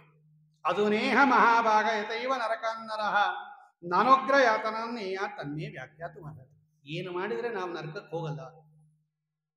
ಶುಕಾಚಾರ್ಯ ಹೇಳ್ತಾರೆ, ಎಲ್ಲರೂ ನರಕಕ್ಕೆ ಹೋಗಲ್ಲಪ್ಪ, ಪಾಪ ಮಾಡಿದವ್ರು ಮಾತ್ರ ನರಕಕ್ಕೆ ಹೋಗುದು, ಎಲ್ಲರೂ ಹೋಗಲ್ಲ. ನರಕಕ್ಕೆ ಹೋಗಬಾರ್ದು ಅಂದ್ರೆ ಪಾಪ ಮಾಡಬಾರ್ದು, ಅಷ್ಟೇ, ಸಿಂಪಲ್. ರಾಜ ಹೇಳ್ತಾನೆ, ಸಾಧ್ಯ ಇಲ್ಲ, ಪಾಪ ಮಾಡದೇ ಇರೋದಕ್ಕೆ ಸಾಧ್ಯ ಇಲ್ಲ. ಕಾಯಕ ವಾಚಕ ಮಾನಸಿಕವಾಗಿ ನಡೆಯುತ್ತಾನೆ ಇರುತ್ತೆ ಪಾಪ ಕರ್ಮಗಳು, ನಮ್ಗೆ ಗೊತ್ತಿಲ್ಲ, ಅದು ಪಾಪ ಅಂತಾನೆ ಗೊತ್ತಿಲ್ಲ, ಅದ್ರ ಪಾಡಿಗೆ ನಡ್ಕೊಂಡು ಹೋಗ್ತಾ ಇರುತ್ತೆ. ಮನಸ್ಸಿನಿಂದ ನಡೆಯುತ್ತೆ, ಮಾತಿನಿಂದ ನಡೆಯುತ್ತೆ, ಕೃತಿಯಿಂದ ನಡೆಯುತ್ತೆ, ಶರೀರದಿಂದ ನಡೆಯುತ್ತೆ. ಪಾಪ ಮಾಡಿದ್ರೂ ನರಕಕ್ಕೆ ಹೋಗಬಾರ್ದು, ಹಂಗೇನಾದ್ರೂ ಒಂದು ವ್ಯವಸ್ಥೆ ಇದೆಯಾ? ಇದೆ ಅಂತಾರೆ ಶುಕಾಚಾರ್ಯ, ಇದೆ. ಪಾಪ ಮಾಡಿದ್ರೂ ನರಕಕ್ಕೆ ಹೋಗಬಾರ್ದು. ಹೆಂಗೆ? ಮಾಡಿದ ಪಾಪಕ್ಕೆ ಇಲ್ಲೇ ಪ್ರಾಯಶ್ಚಿತ್ತ ಮಾಡ್ಕೊಂಡ್ಬಿಡ್ಬೇಕು. ಅದರಲ್ಲಿ ಪ್ರಾಯಶ್ಚಿತ್ತಗಳು ಅಂದ್ರೆ ಏನು, ಎಷ್ಟು ರೀತಿ ಅಂತ ಹೇಳ್ತಾನೆ ನೋಡೋಣ. ತಪಸ ಬ್ರಹ್ಮಚರ್ಯೇಣ ದಮೇನ ಶಮೇನ ಚ ತ್ಯಾಗೇನ ಸತ್ಯ ಶೌಚಾಭ್ಯಾಂ ನಿಯಮೇನ ಯಮೇನ ಚ ಕೇವಲಯ ಭಕ್ತ್ಯ ದುನ್ವಂತಿ. ಇದೆಲ್ಲ ಪ್ರಾಯಶ್ಚಿತ್ತಗಳೇ. ಇವೆಲ್ಲ ಏಕಾದಶ್ಯಾದಿ ಉಪವಾಸಗಳು, ಚಾತುರ್ಮಾಸ್ಯಾದಿ ವ್ರತಗಳು, ದಾನ ಧರ್ಮಾದಿಗಳು, ಪುಣ್ಯಾವಾಚನೆ, ಇದೆಲ್ಲ ಶುದ್ಧಿಗೋಸ್ಕರನೇ ಮಾಡ್ಕೊಂಬೋದು. ಅದರಲ್ಲಿ ಎಲ್ಲ ದೊಡ್ಡದಾಗಿರ್ತಕ್ಕಂತಹ ಪರಿಹಾರ ಹರಿನಾಮ ಸ್ಮರಣೆ. ಎಲ್ಲದಕ್ಕಿಂತ ದೊಡ್ಡ ಪ್ರಾಯಶ್ಚಿತ್ತ ಅಂದ್ರೆ ಭಗವಂತನ ನಾಮಸ್ಮರಣೆ. ಅದು ಸಕರನ್ಮನ ಕೃಷ್ಣ ಪದಾರವಿಂದಯೋ ನಿವೇಶಿತಂ ತದ್ಗುಣರಾಗಿಯೈರ್ಯ ನತೇಯಮಂ ಪಾಶಭೃತಶ್ಚ ತದ್ಭಕಾನ್ ಸ್ವಪ್ನೇಪಿ ಪಶ್ಯಂತಿ ಜೀರ್ಣ ನಿಷ್ಕೃತಾ. ಯಾರು ಭಗವಂತನ ನಾಮಸ್ಮರಣೆ ಮಾಡುತ್ತಾರೆ, ಒಮ್ಮೆ ಭಕ್ತಿಯಿಂದ ಗುಣಚಿಂತನೆಯಿಂದ ತದ್ಗುಣರಾಗಿ ಆ ಶಬ್ದಗಳು ಭಗವಂತನನ್ನು ಹೇಳುತ್ತೆ ಅನ್ನೋ ಯಾರು ಗುಣಚಿಂತನೆಯಿಂದ ಮಾಡುತ್ತಾರೆ, ಇವರು ಯಮಲೋಕಕ್ಕೆ ಹೋಗೋದಿಲ್ಲ. ಯಮಭಟರನ್ನ ಸ್ವಪ್ನದಲ್ಲೂ ನೋಡಲ್ಲ. ನಿಂಗೊಂದು ಕತೆ ಹೇಳ್ತೀನಿ ಕೇಳು. ಅಜಾಮಿಳ ಅಂತ ಒಬ್ಬ ಬ್ರಾಹ್ಮಣ, ಒಳ್ಳೆ ಸದಾಚಾರ ಸಂಪನ್ನ, ಅವನು ವೇದಾಧ್ಯಯನ ಮಾಡಿದ್ದ, ಒಳ್ಳೆ ಶೀಲ, ಒಳ್ಳೆ ಗುಣ, ವ್ರತ, ದಾಂತ, ಸತ್ಯವಾಕು, ಮಂತ್ರಜ್ಞಾನಿ, ಗುರು ಪೂಜಾ, ದೇವಪೂಜಾ, ಅಗ್ನಿ ಪೂಜಾ ಎಲ್ಲ ಮಾಡ್ತಾ ಇದ್ದ. ಒಂದ್ಸಲ ಸಮಿತ್ತು ಕುಶ ಎಲ್ಲ ದರ್ಬೆ ತರಕ್ಕೆ ಹೋದಾಗ ಒಬ್ಬ ಶೂದ್ರ ಸ್ತ್ರೀಯನ್ನ ನೋಡ್ಬಿಟ್ಟ ಕಾಡಲ್ಲಿ. ಪ್ರಾರಬ್ಧವಶಾತ್ತು ಅವಳನ್ನ ಲಗ್ನ ಮಾಡ್ಕೊಂಡ್ಬಿಟ್ಟ, ಅಲ್ಲೇ ಇದ್ಬಿಟ್ಟ ಅವಳ ಜೊತೆಯಲ್ಲಿ. ಅವಳಲ್ಲಿ 10 ಮಕ್ಕಳನ್ನ ಪಡೆದ.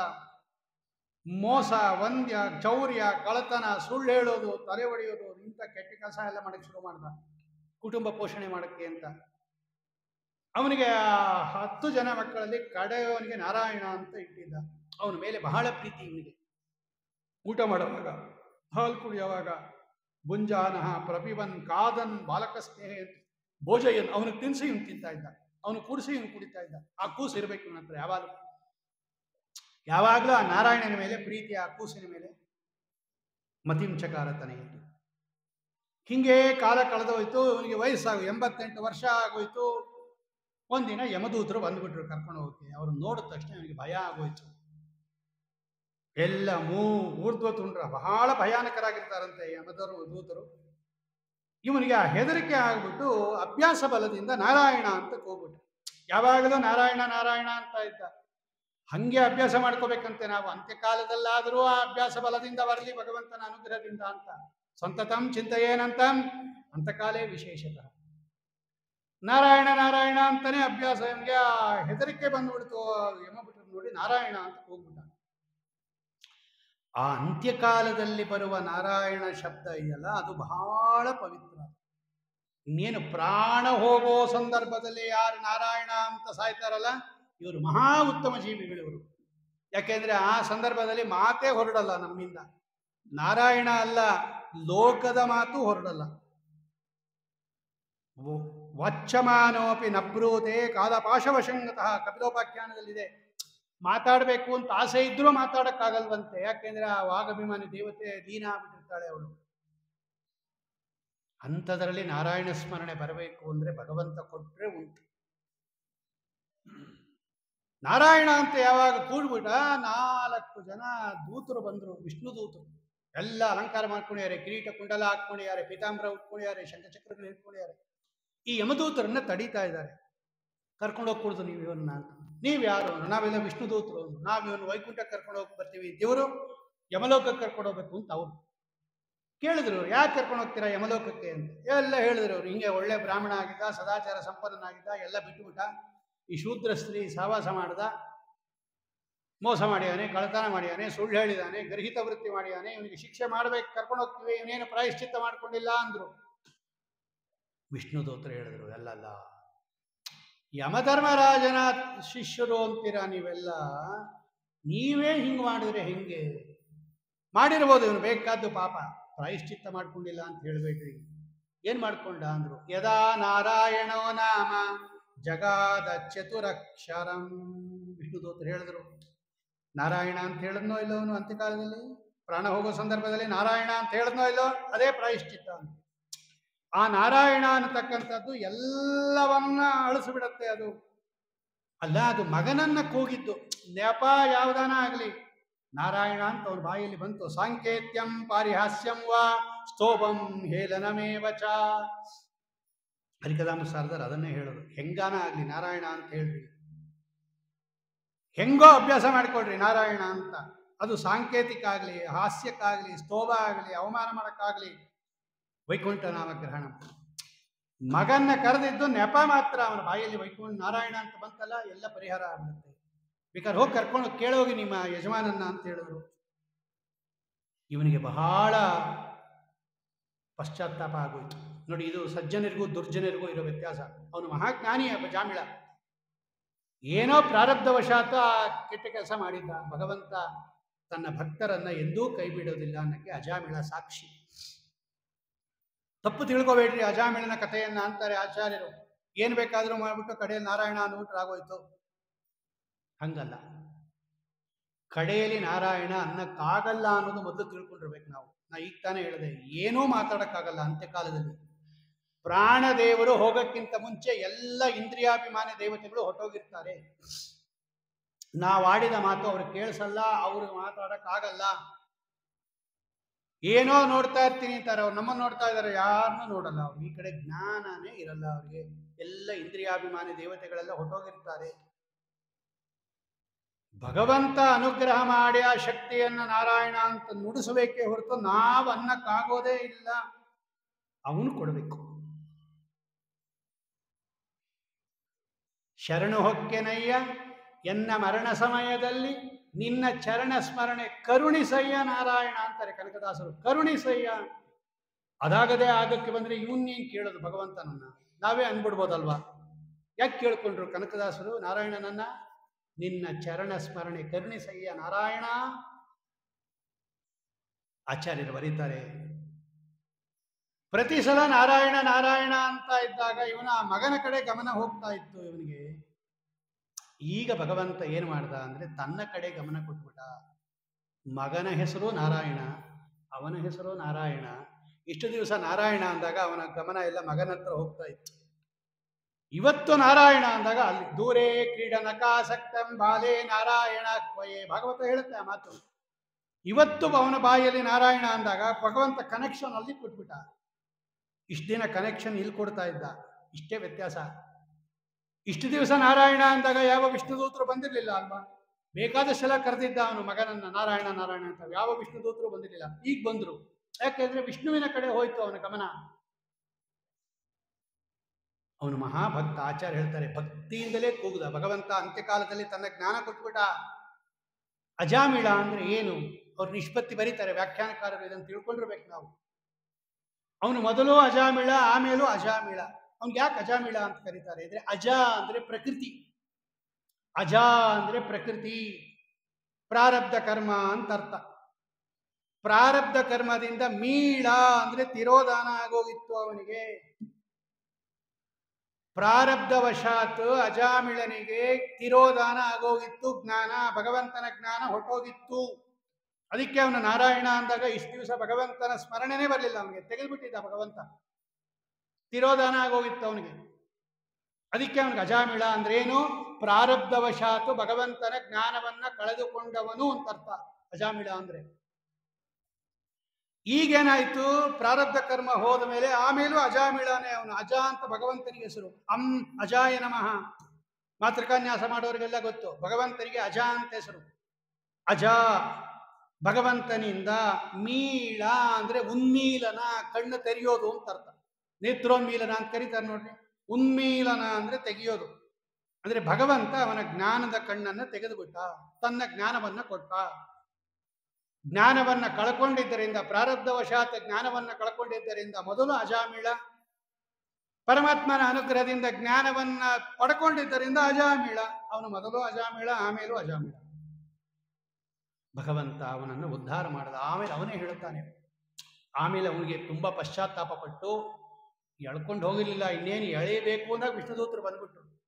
ಎಲ್ಲ ಕೇಳಿಸ್ಕೊತಾ ಇದ್ದ ಅವನು. ವಿಷ್ಣುದೂತರ ಯಮದೂತರ ಸಂಭಾಷಣೆಯನ್ನು ಕೇಳಿ ಅವನಿಗೆ ತುಂಬಾ ನಾಚಿಕೆಯಾಗಿ, ಅವಮಾನ ಆಗಿ, ಪಶ್ಚಾತ್ತಾಪ ಆಗಿ ಭಗವಂತನನ್ನ ಪ್ರಾರ್ಥನೆ ಮಾಡ್ಕೋತಾನೆ ಅಜಾಮಿಳ. ಎಷ್ಟು ಪಾಪಿಷ್ಟ ನಾನು, ಎಷ್ಟು ತಪ್ಪು ಕೆಲಸ ಮಾಡಿಬಿಟ್ಟೆ.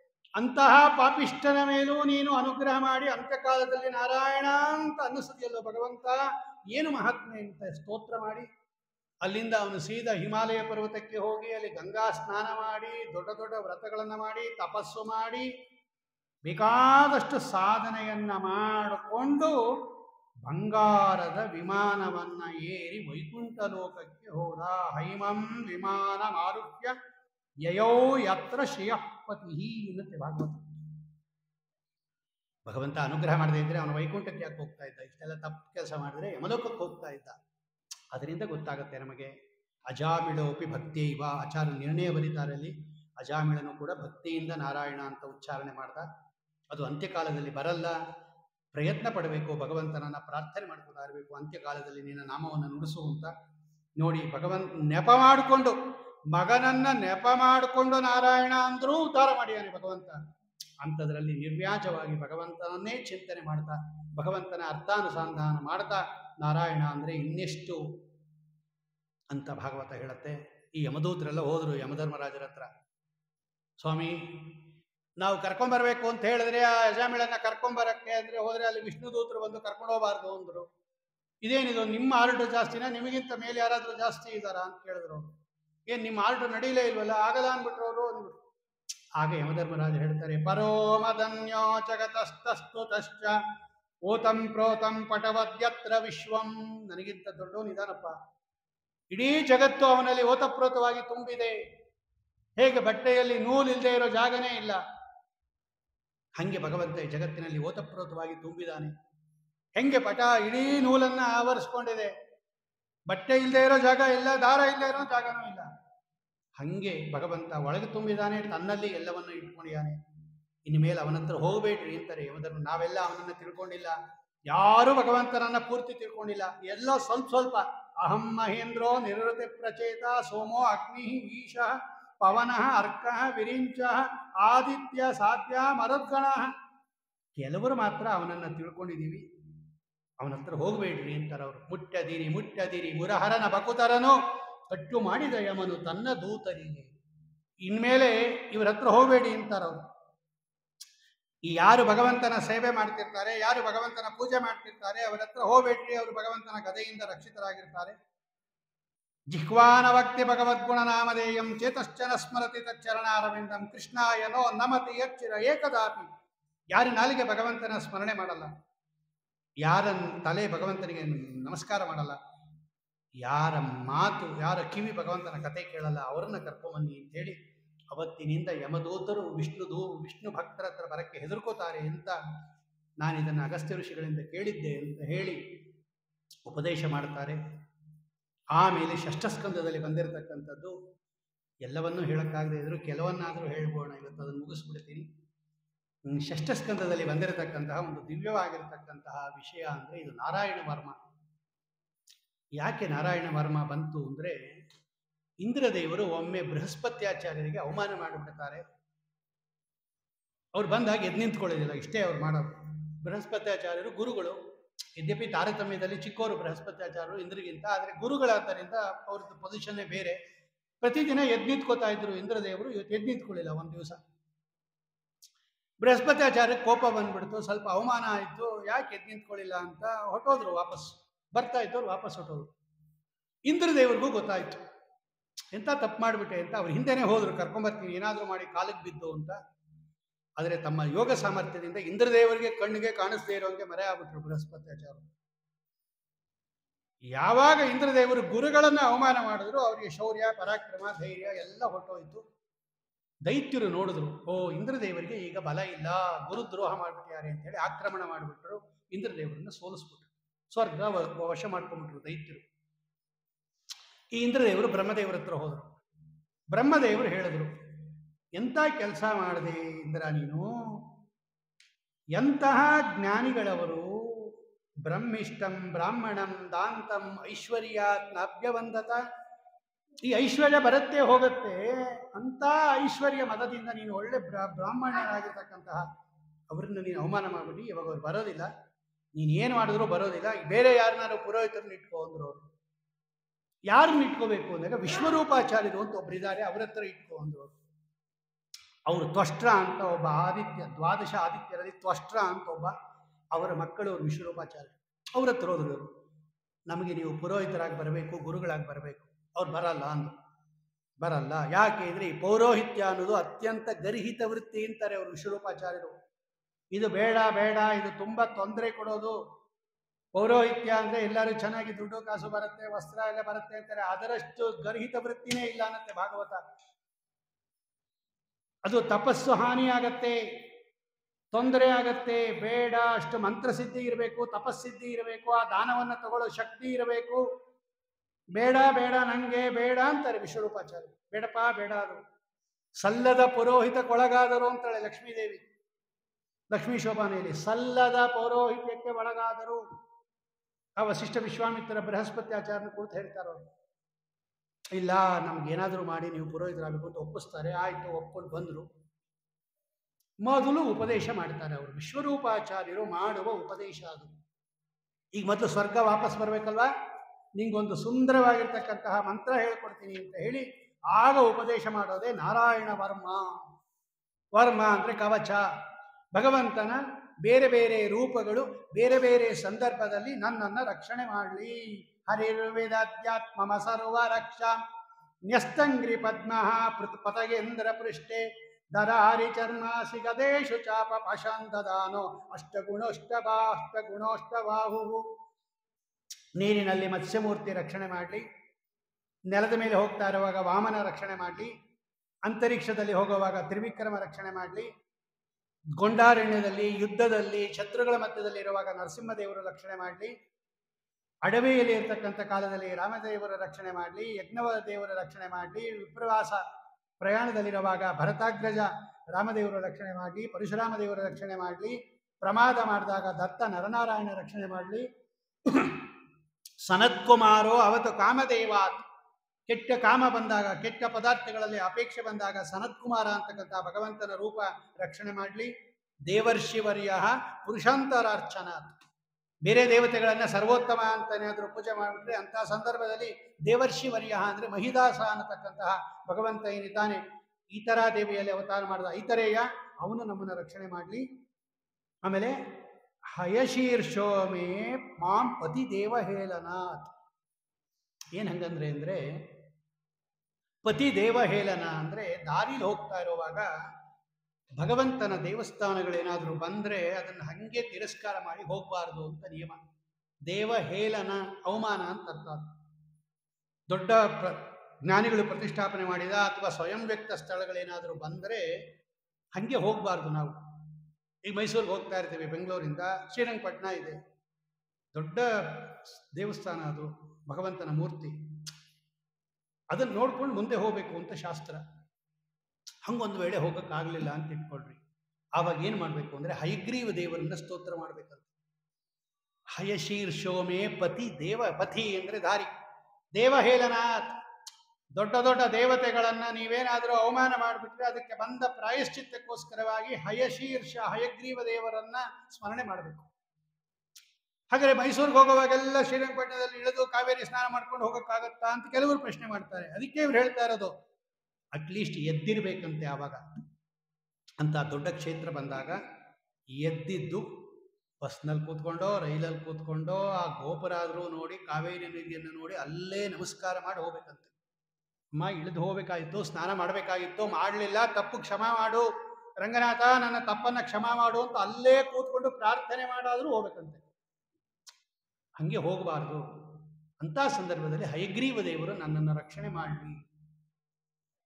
ನಮ್ಮ ಗುರುಗಳ ಜೊತೆಯಲ್ಲಿ ಉತ್ತರ ಭಾರತದ ಪ್ರವಾಸಕ್ಕೆ ಹೋದಾಗ ಅವರಿಗೆ ಸರಿಯಾಗಿ ಅದೆಷ್ಟು ಸಲ ಅವರು ರೈಲಲ್ಲಿ ಪ್ರಯಾಣ ಮಾಡ್ಯಾರೋ ನಮ್ಮ ಗುರುಗಳು, ಯಾವ ಸಮಯದಲ್ಲಿ ಯಾವ ನದಿ ದಾಟತ್ತೆ ಅಂತ ಗೊತ್ತು ನಮ್ಮ ಗುರುಗಳಿಗೆ. ನಾಗಪುರದಿಂದ ನೀವು ಹೋಗ್ರಿ ಬೇಕಾದ್ರೆ ಡೆಲ್ಲಿಗೆ, ಯಾವ ಸಂದರ್ಭದಲ್ಲಿ ನರ್ಮದಾ ನದಿ ಭರೂಚ್ ದಾಟತ್ತೆ ಅಂತ ನಮ್ಮ ಗುರುಗಳು ಗೊತ್ತು. ಅವಾಗ ಎಪ್ಸಿ, ಈಗ ನರ್ಮದಾ ನದಿ ಬರುತ್ತೆ ಹೇಳ್ರಿ ಅಂತ ಎಪ್ಸೋರು ಅವ್ರು ನಮ್ಮನ್ನ. ನೋಡಿ, ಇದಕ್ಕೆ ಗುರುಗಳ ಜೊತೆಯಲ್ಲಿ ದೊಡ್ಡವರ ಜೊತೆಯಲ್ಲಿ ಯಾತ್ರೆ ಮಾಡಬೇಕು ಅಂತ ಅದಕ್ಕೆ ಹೇಳೋದು. ಅದು ಮಧ್ಯರಾತ್ರಿ ಬರುತ್ತೆ. ಅದು ಭರೂಚ್ ದಾಟುವಾಗ ಟ್ರೈನು ನಾಗಪುರದಿಂದ ನಿಜಾಮುದ್ದೀನ್ಗೆ ಹೋಗೋ ಟ್ರೈನು ಮಧ್ಯರಾತ್ರಿ ಬರುತ್ತೆ ಭರೂಚ್ಗೆ. ದೊಡ್ಡ ಬ್ರಿಡ್ಜ್ ಅದು, ನರ್ಮದಾ ಬ್ರಿಡ್ಜು, ಅದ್ರ ಮೇಲೆ ಹೋಗುತ್ತೆ ಗಡಗಡ ಅಂತ. ಆಗ ನಮ್ಮ ಗುರುಗಳು ಎದ್ದು ನಮ್ಮನ್ನು ಎಬ್ಸಿ ರೈಲಲ್ಲಿ ಕೂತಾಗೇನೆ ನರ್ಮದಾ ನದಿಗೆ ನಮಸ್ಕಾರ ಮಾಡ್ರಿ ಅನ್ನೋರು. ವಸ್ತುಸ್ತು ಇಳಿದು ಸ್ನಾನ ಮಾಡ್ಕೊಂಡು ಹೋಗ್ಬೇಕು, ದೊಡ್ಡ ನದಿ ಅದು, ಸಪ್ತ ಮಹಾನದಿಗಳಲ್ಲಿ ಒಂದದು. ಗಂಗೆ ಚ ಯಮುನೆ ಚೈವ ಗೋದಾವರಿ ಸರಸ್ವತಿ ನರ್ಮದೆ ಸಿಂಧು ಕಾವೇರಿ. ಆದರೆ ಹೋಗಕ್ಕಾಗಲ್ಲ, ಇಷ್ಟಾನ ಮಾಡ್ರಿ ಅಂಥೇಳಿ ಎಬ್ಬಿಸಿ ನಮಸ್ಕಾರ ಮಾಡಿಸಿ ಆಮೇಲೆ ಮಲ್ಕೊಡಿ ಇನ್ನೋರು. ಇಷ್ಟು ಕರುಣಾಶಾಲಿಗಳು ನಮ್ಮ ಗುರುಗಳು. ಅದಕ್ಕೆ ದೊಡ್ಡವ್ರ ಜೊತೆ ಹೋಗಬೇಕು ಯಾತ್ರೆಗೆ ಎನ್ನೋರು. ಅದನ್ನು ಹೇಳ್ತಾ ಇದ್ದಾರೆ ಪತಿ ದೇವಹೇಳನ. ದಾರಿಯಲ್ಲಿ ಏನಾದರೂ ದೊಡ್ಡ ದೇವಸ್ಥಾನ ದೊಡ್ಡ ನದಿ ಬಂದಾಗ ಹಯಶೀರ್ಷ, ಹೀಗೆ ಅನೇಕ ಭಗವಂತನ ರೂಪಗಳು, ವೇದವ್ಯಾಸ ರೂಪ, ಧನ್ವಂತರಿ ರೂಪ, ಕಲಿ, ಬುದ್ಧ, ಕಲ್ಕಿ, ಪರಶುರಾಮ, ರಾಮ, ಕೃಷ್ಣಾದಿ ರೂಪಗಳನ್ನು ಚಿಂತನೆ ಮಾಡೋದು. ಬೆಳಗ್ಗೆಯಿಂದ ಹಿಡಿದು ಸಾಯಂಕಾಲದ ತನಕ, ಅರುಣೋದಯ ಕಾಲಕ್ಕೆ, ಸೂರ್ಯೋದಯ ಕಾಲಕ್ಕೆ, ಆಸವ 9 ಗಂಟೆಯಲ್ಲಿ, 12 ಗಂಟೆಯಲ್ಲಿ, ಮಧ್ಯಾಹ್ನ ಪೂರ್ವಾಹ್ನ, ಅಪರಾಹ್ನ, ಸಾಯಂಕಾಲ, ಮಧ್ಯರಾತ್ರಿ, ನಿಶೀತ ಕಾಲದಲ್ಲಿ ಭಗವಂತನ ಒಂದೊಂದು ರೂಪಗಳನ್ನು ಚಿಂತನೆ ಮಾಡೋದು, ಭಗವಂತನ ಶಂಖಚಕ್ರ ಗದಾ ಪದ್ಮಾದಿಗಳನ್ನು ಚಿಂತನೆ ಮಾಡೋದು, ಇದಕ್ಕೆ ನಾರಾಯಣ ವರ್ಮ ಅಂತ ಕರೀತಾರೆ. ಇಂತಹ ನಾರಾಯಣ ವರ್ಮವನ್ನು ವಿಶ್ವರೂಪಾಚಾರ್ಯರು ಉಪದೇಶ ಮಾಡ್ತಾರೆ ಇಂದ್ರದೇವರಿಗೆ. ಇಂದ್ರದೇವರಿಗೆ ಒಳ್ಳೆಯ ಅಧಿಕಾರ ಬಂತು. ಅದಕ್ಕೆಲ್ಲ ಅಂಗನ್ಯಾಸ, ಕರನ್ಯಾಸ, ಆಚಮನ ಎಲ್ಲ ನಿಯಮ ಇದೆ. ಅದನ್ನೆಲ್ಲ ಮಾಡಿ ಮತ್ತೆ ಅವರಿಗೆ ಉತ್ಕೃಷ್ಟವಾಗಿರ್ತಕ್ಕಂತಹ ಸ್ವರ್ಗ ಬರ್ತಾ ಇದೆ ಅನ್ನೋ ಪರ್ಯಂತ ಇವತ್ತು ಚಿಂತನೆ ಮಾಡಿ, ಯದ್ಯಪಿ ಜಾಸ್ತಿ ಹೇಳಬೇಕಾಯಿತು, ಇನ್ನೊಂದು ಅರ್ಧ ಗಂಟೆ ಅಥವಾ 20 ನಿಮಿಷದ ಕಥೆ ಇದೆ ಷಷ್ಠ ಸ್ಕಂದದಲ್ಲಿ. ಆಮೇಲೆ ಸಪ್ತಮ ಸ್ಕಂದ ಇದೆ. ನಾಳೆ ಏಕಾದಶಿ ದಿವಸ ಅದೆರಡನ್ನೂ ಚಿಂತನೆ ಮಾಡೋಣ ಅಂತ ಹೇಳ್ತಾ ಇವತ್ತಿನ ಪ್ರವಚನವನ್ನು ಭಗವಂತನ ಪಾದಾರವಿಂದಗಳಲ್ಲಿ ಸಮರ್ಪಣೆ ಮಾಡ್ತಾ ಇದೆ. ಶ್ರೀಕೃಷ್ಣ ಅರ್ಪಣಮಸ್ತು. ಕಾಯೇನ ವಾಚ ಮನಸ ಇಂದ್ರಿಯೇರ್ವಾ ಬುದ್ಧ್ಯಾತ್ಮನಾ ವಾ ಪ್ರಕೃತಿ ಸ್ವಭಾವಾತ್ ಕರೋಮಿ ಯದ್ಯ ಸಕಲಂ ಪರಸ್ಮೈ ನಾರಾಯಣ ಏತಿ ಸಮರ್ಪಯಾಮಿ. ಸರ್ವಂ ಶ್ರೀಕೃಷ್ಣ ಅರ್ಪಣಮಸ್ತು. ಶ್ರೀಮಧ್ವೇಶಾರ್ಪಣಮಸ್ತು. ಕೇಳಿ ಅವ್ರನ್ನ, ಅಥವಾ ಹೋಗುವಾಗ ಸ್ವಲ್ಪ ಬೇಗ ಲೇಟಾಗಿ ಹೋಗೋದ ಕೇಳಿ. ನಾಳೆ ಏಕಾದಶಿ ಇರೋದ್ರಿಂದ ಹೋಗೋವಾಗ ಲೇಟಾಗಿ ಹೋಗ್ಬೋದಾ ಅಥವಾ ಬರೋವಾಗ ಬೇಗ ಬರ್ತೀರಾ ಅಂತ ಡಿಸೈಡ್ ಮಾಡಿ.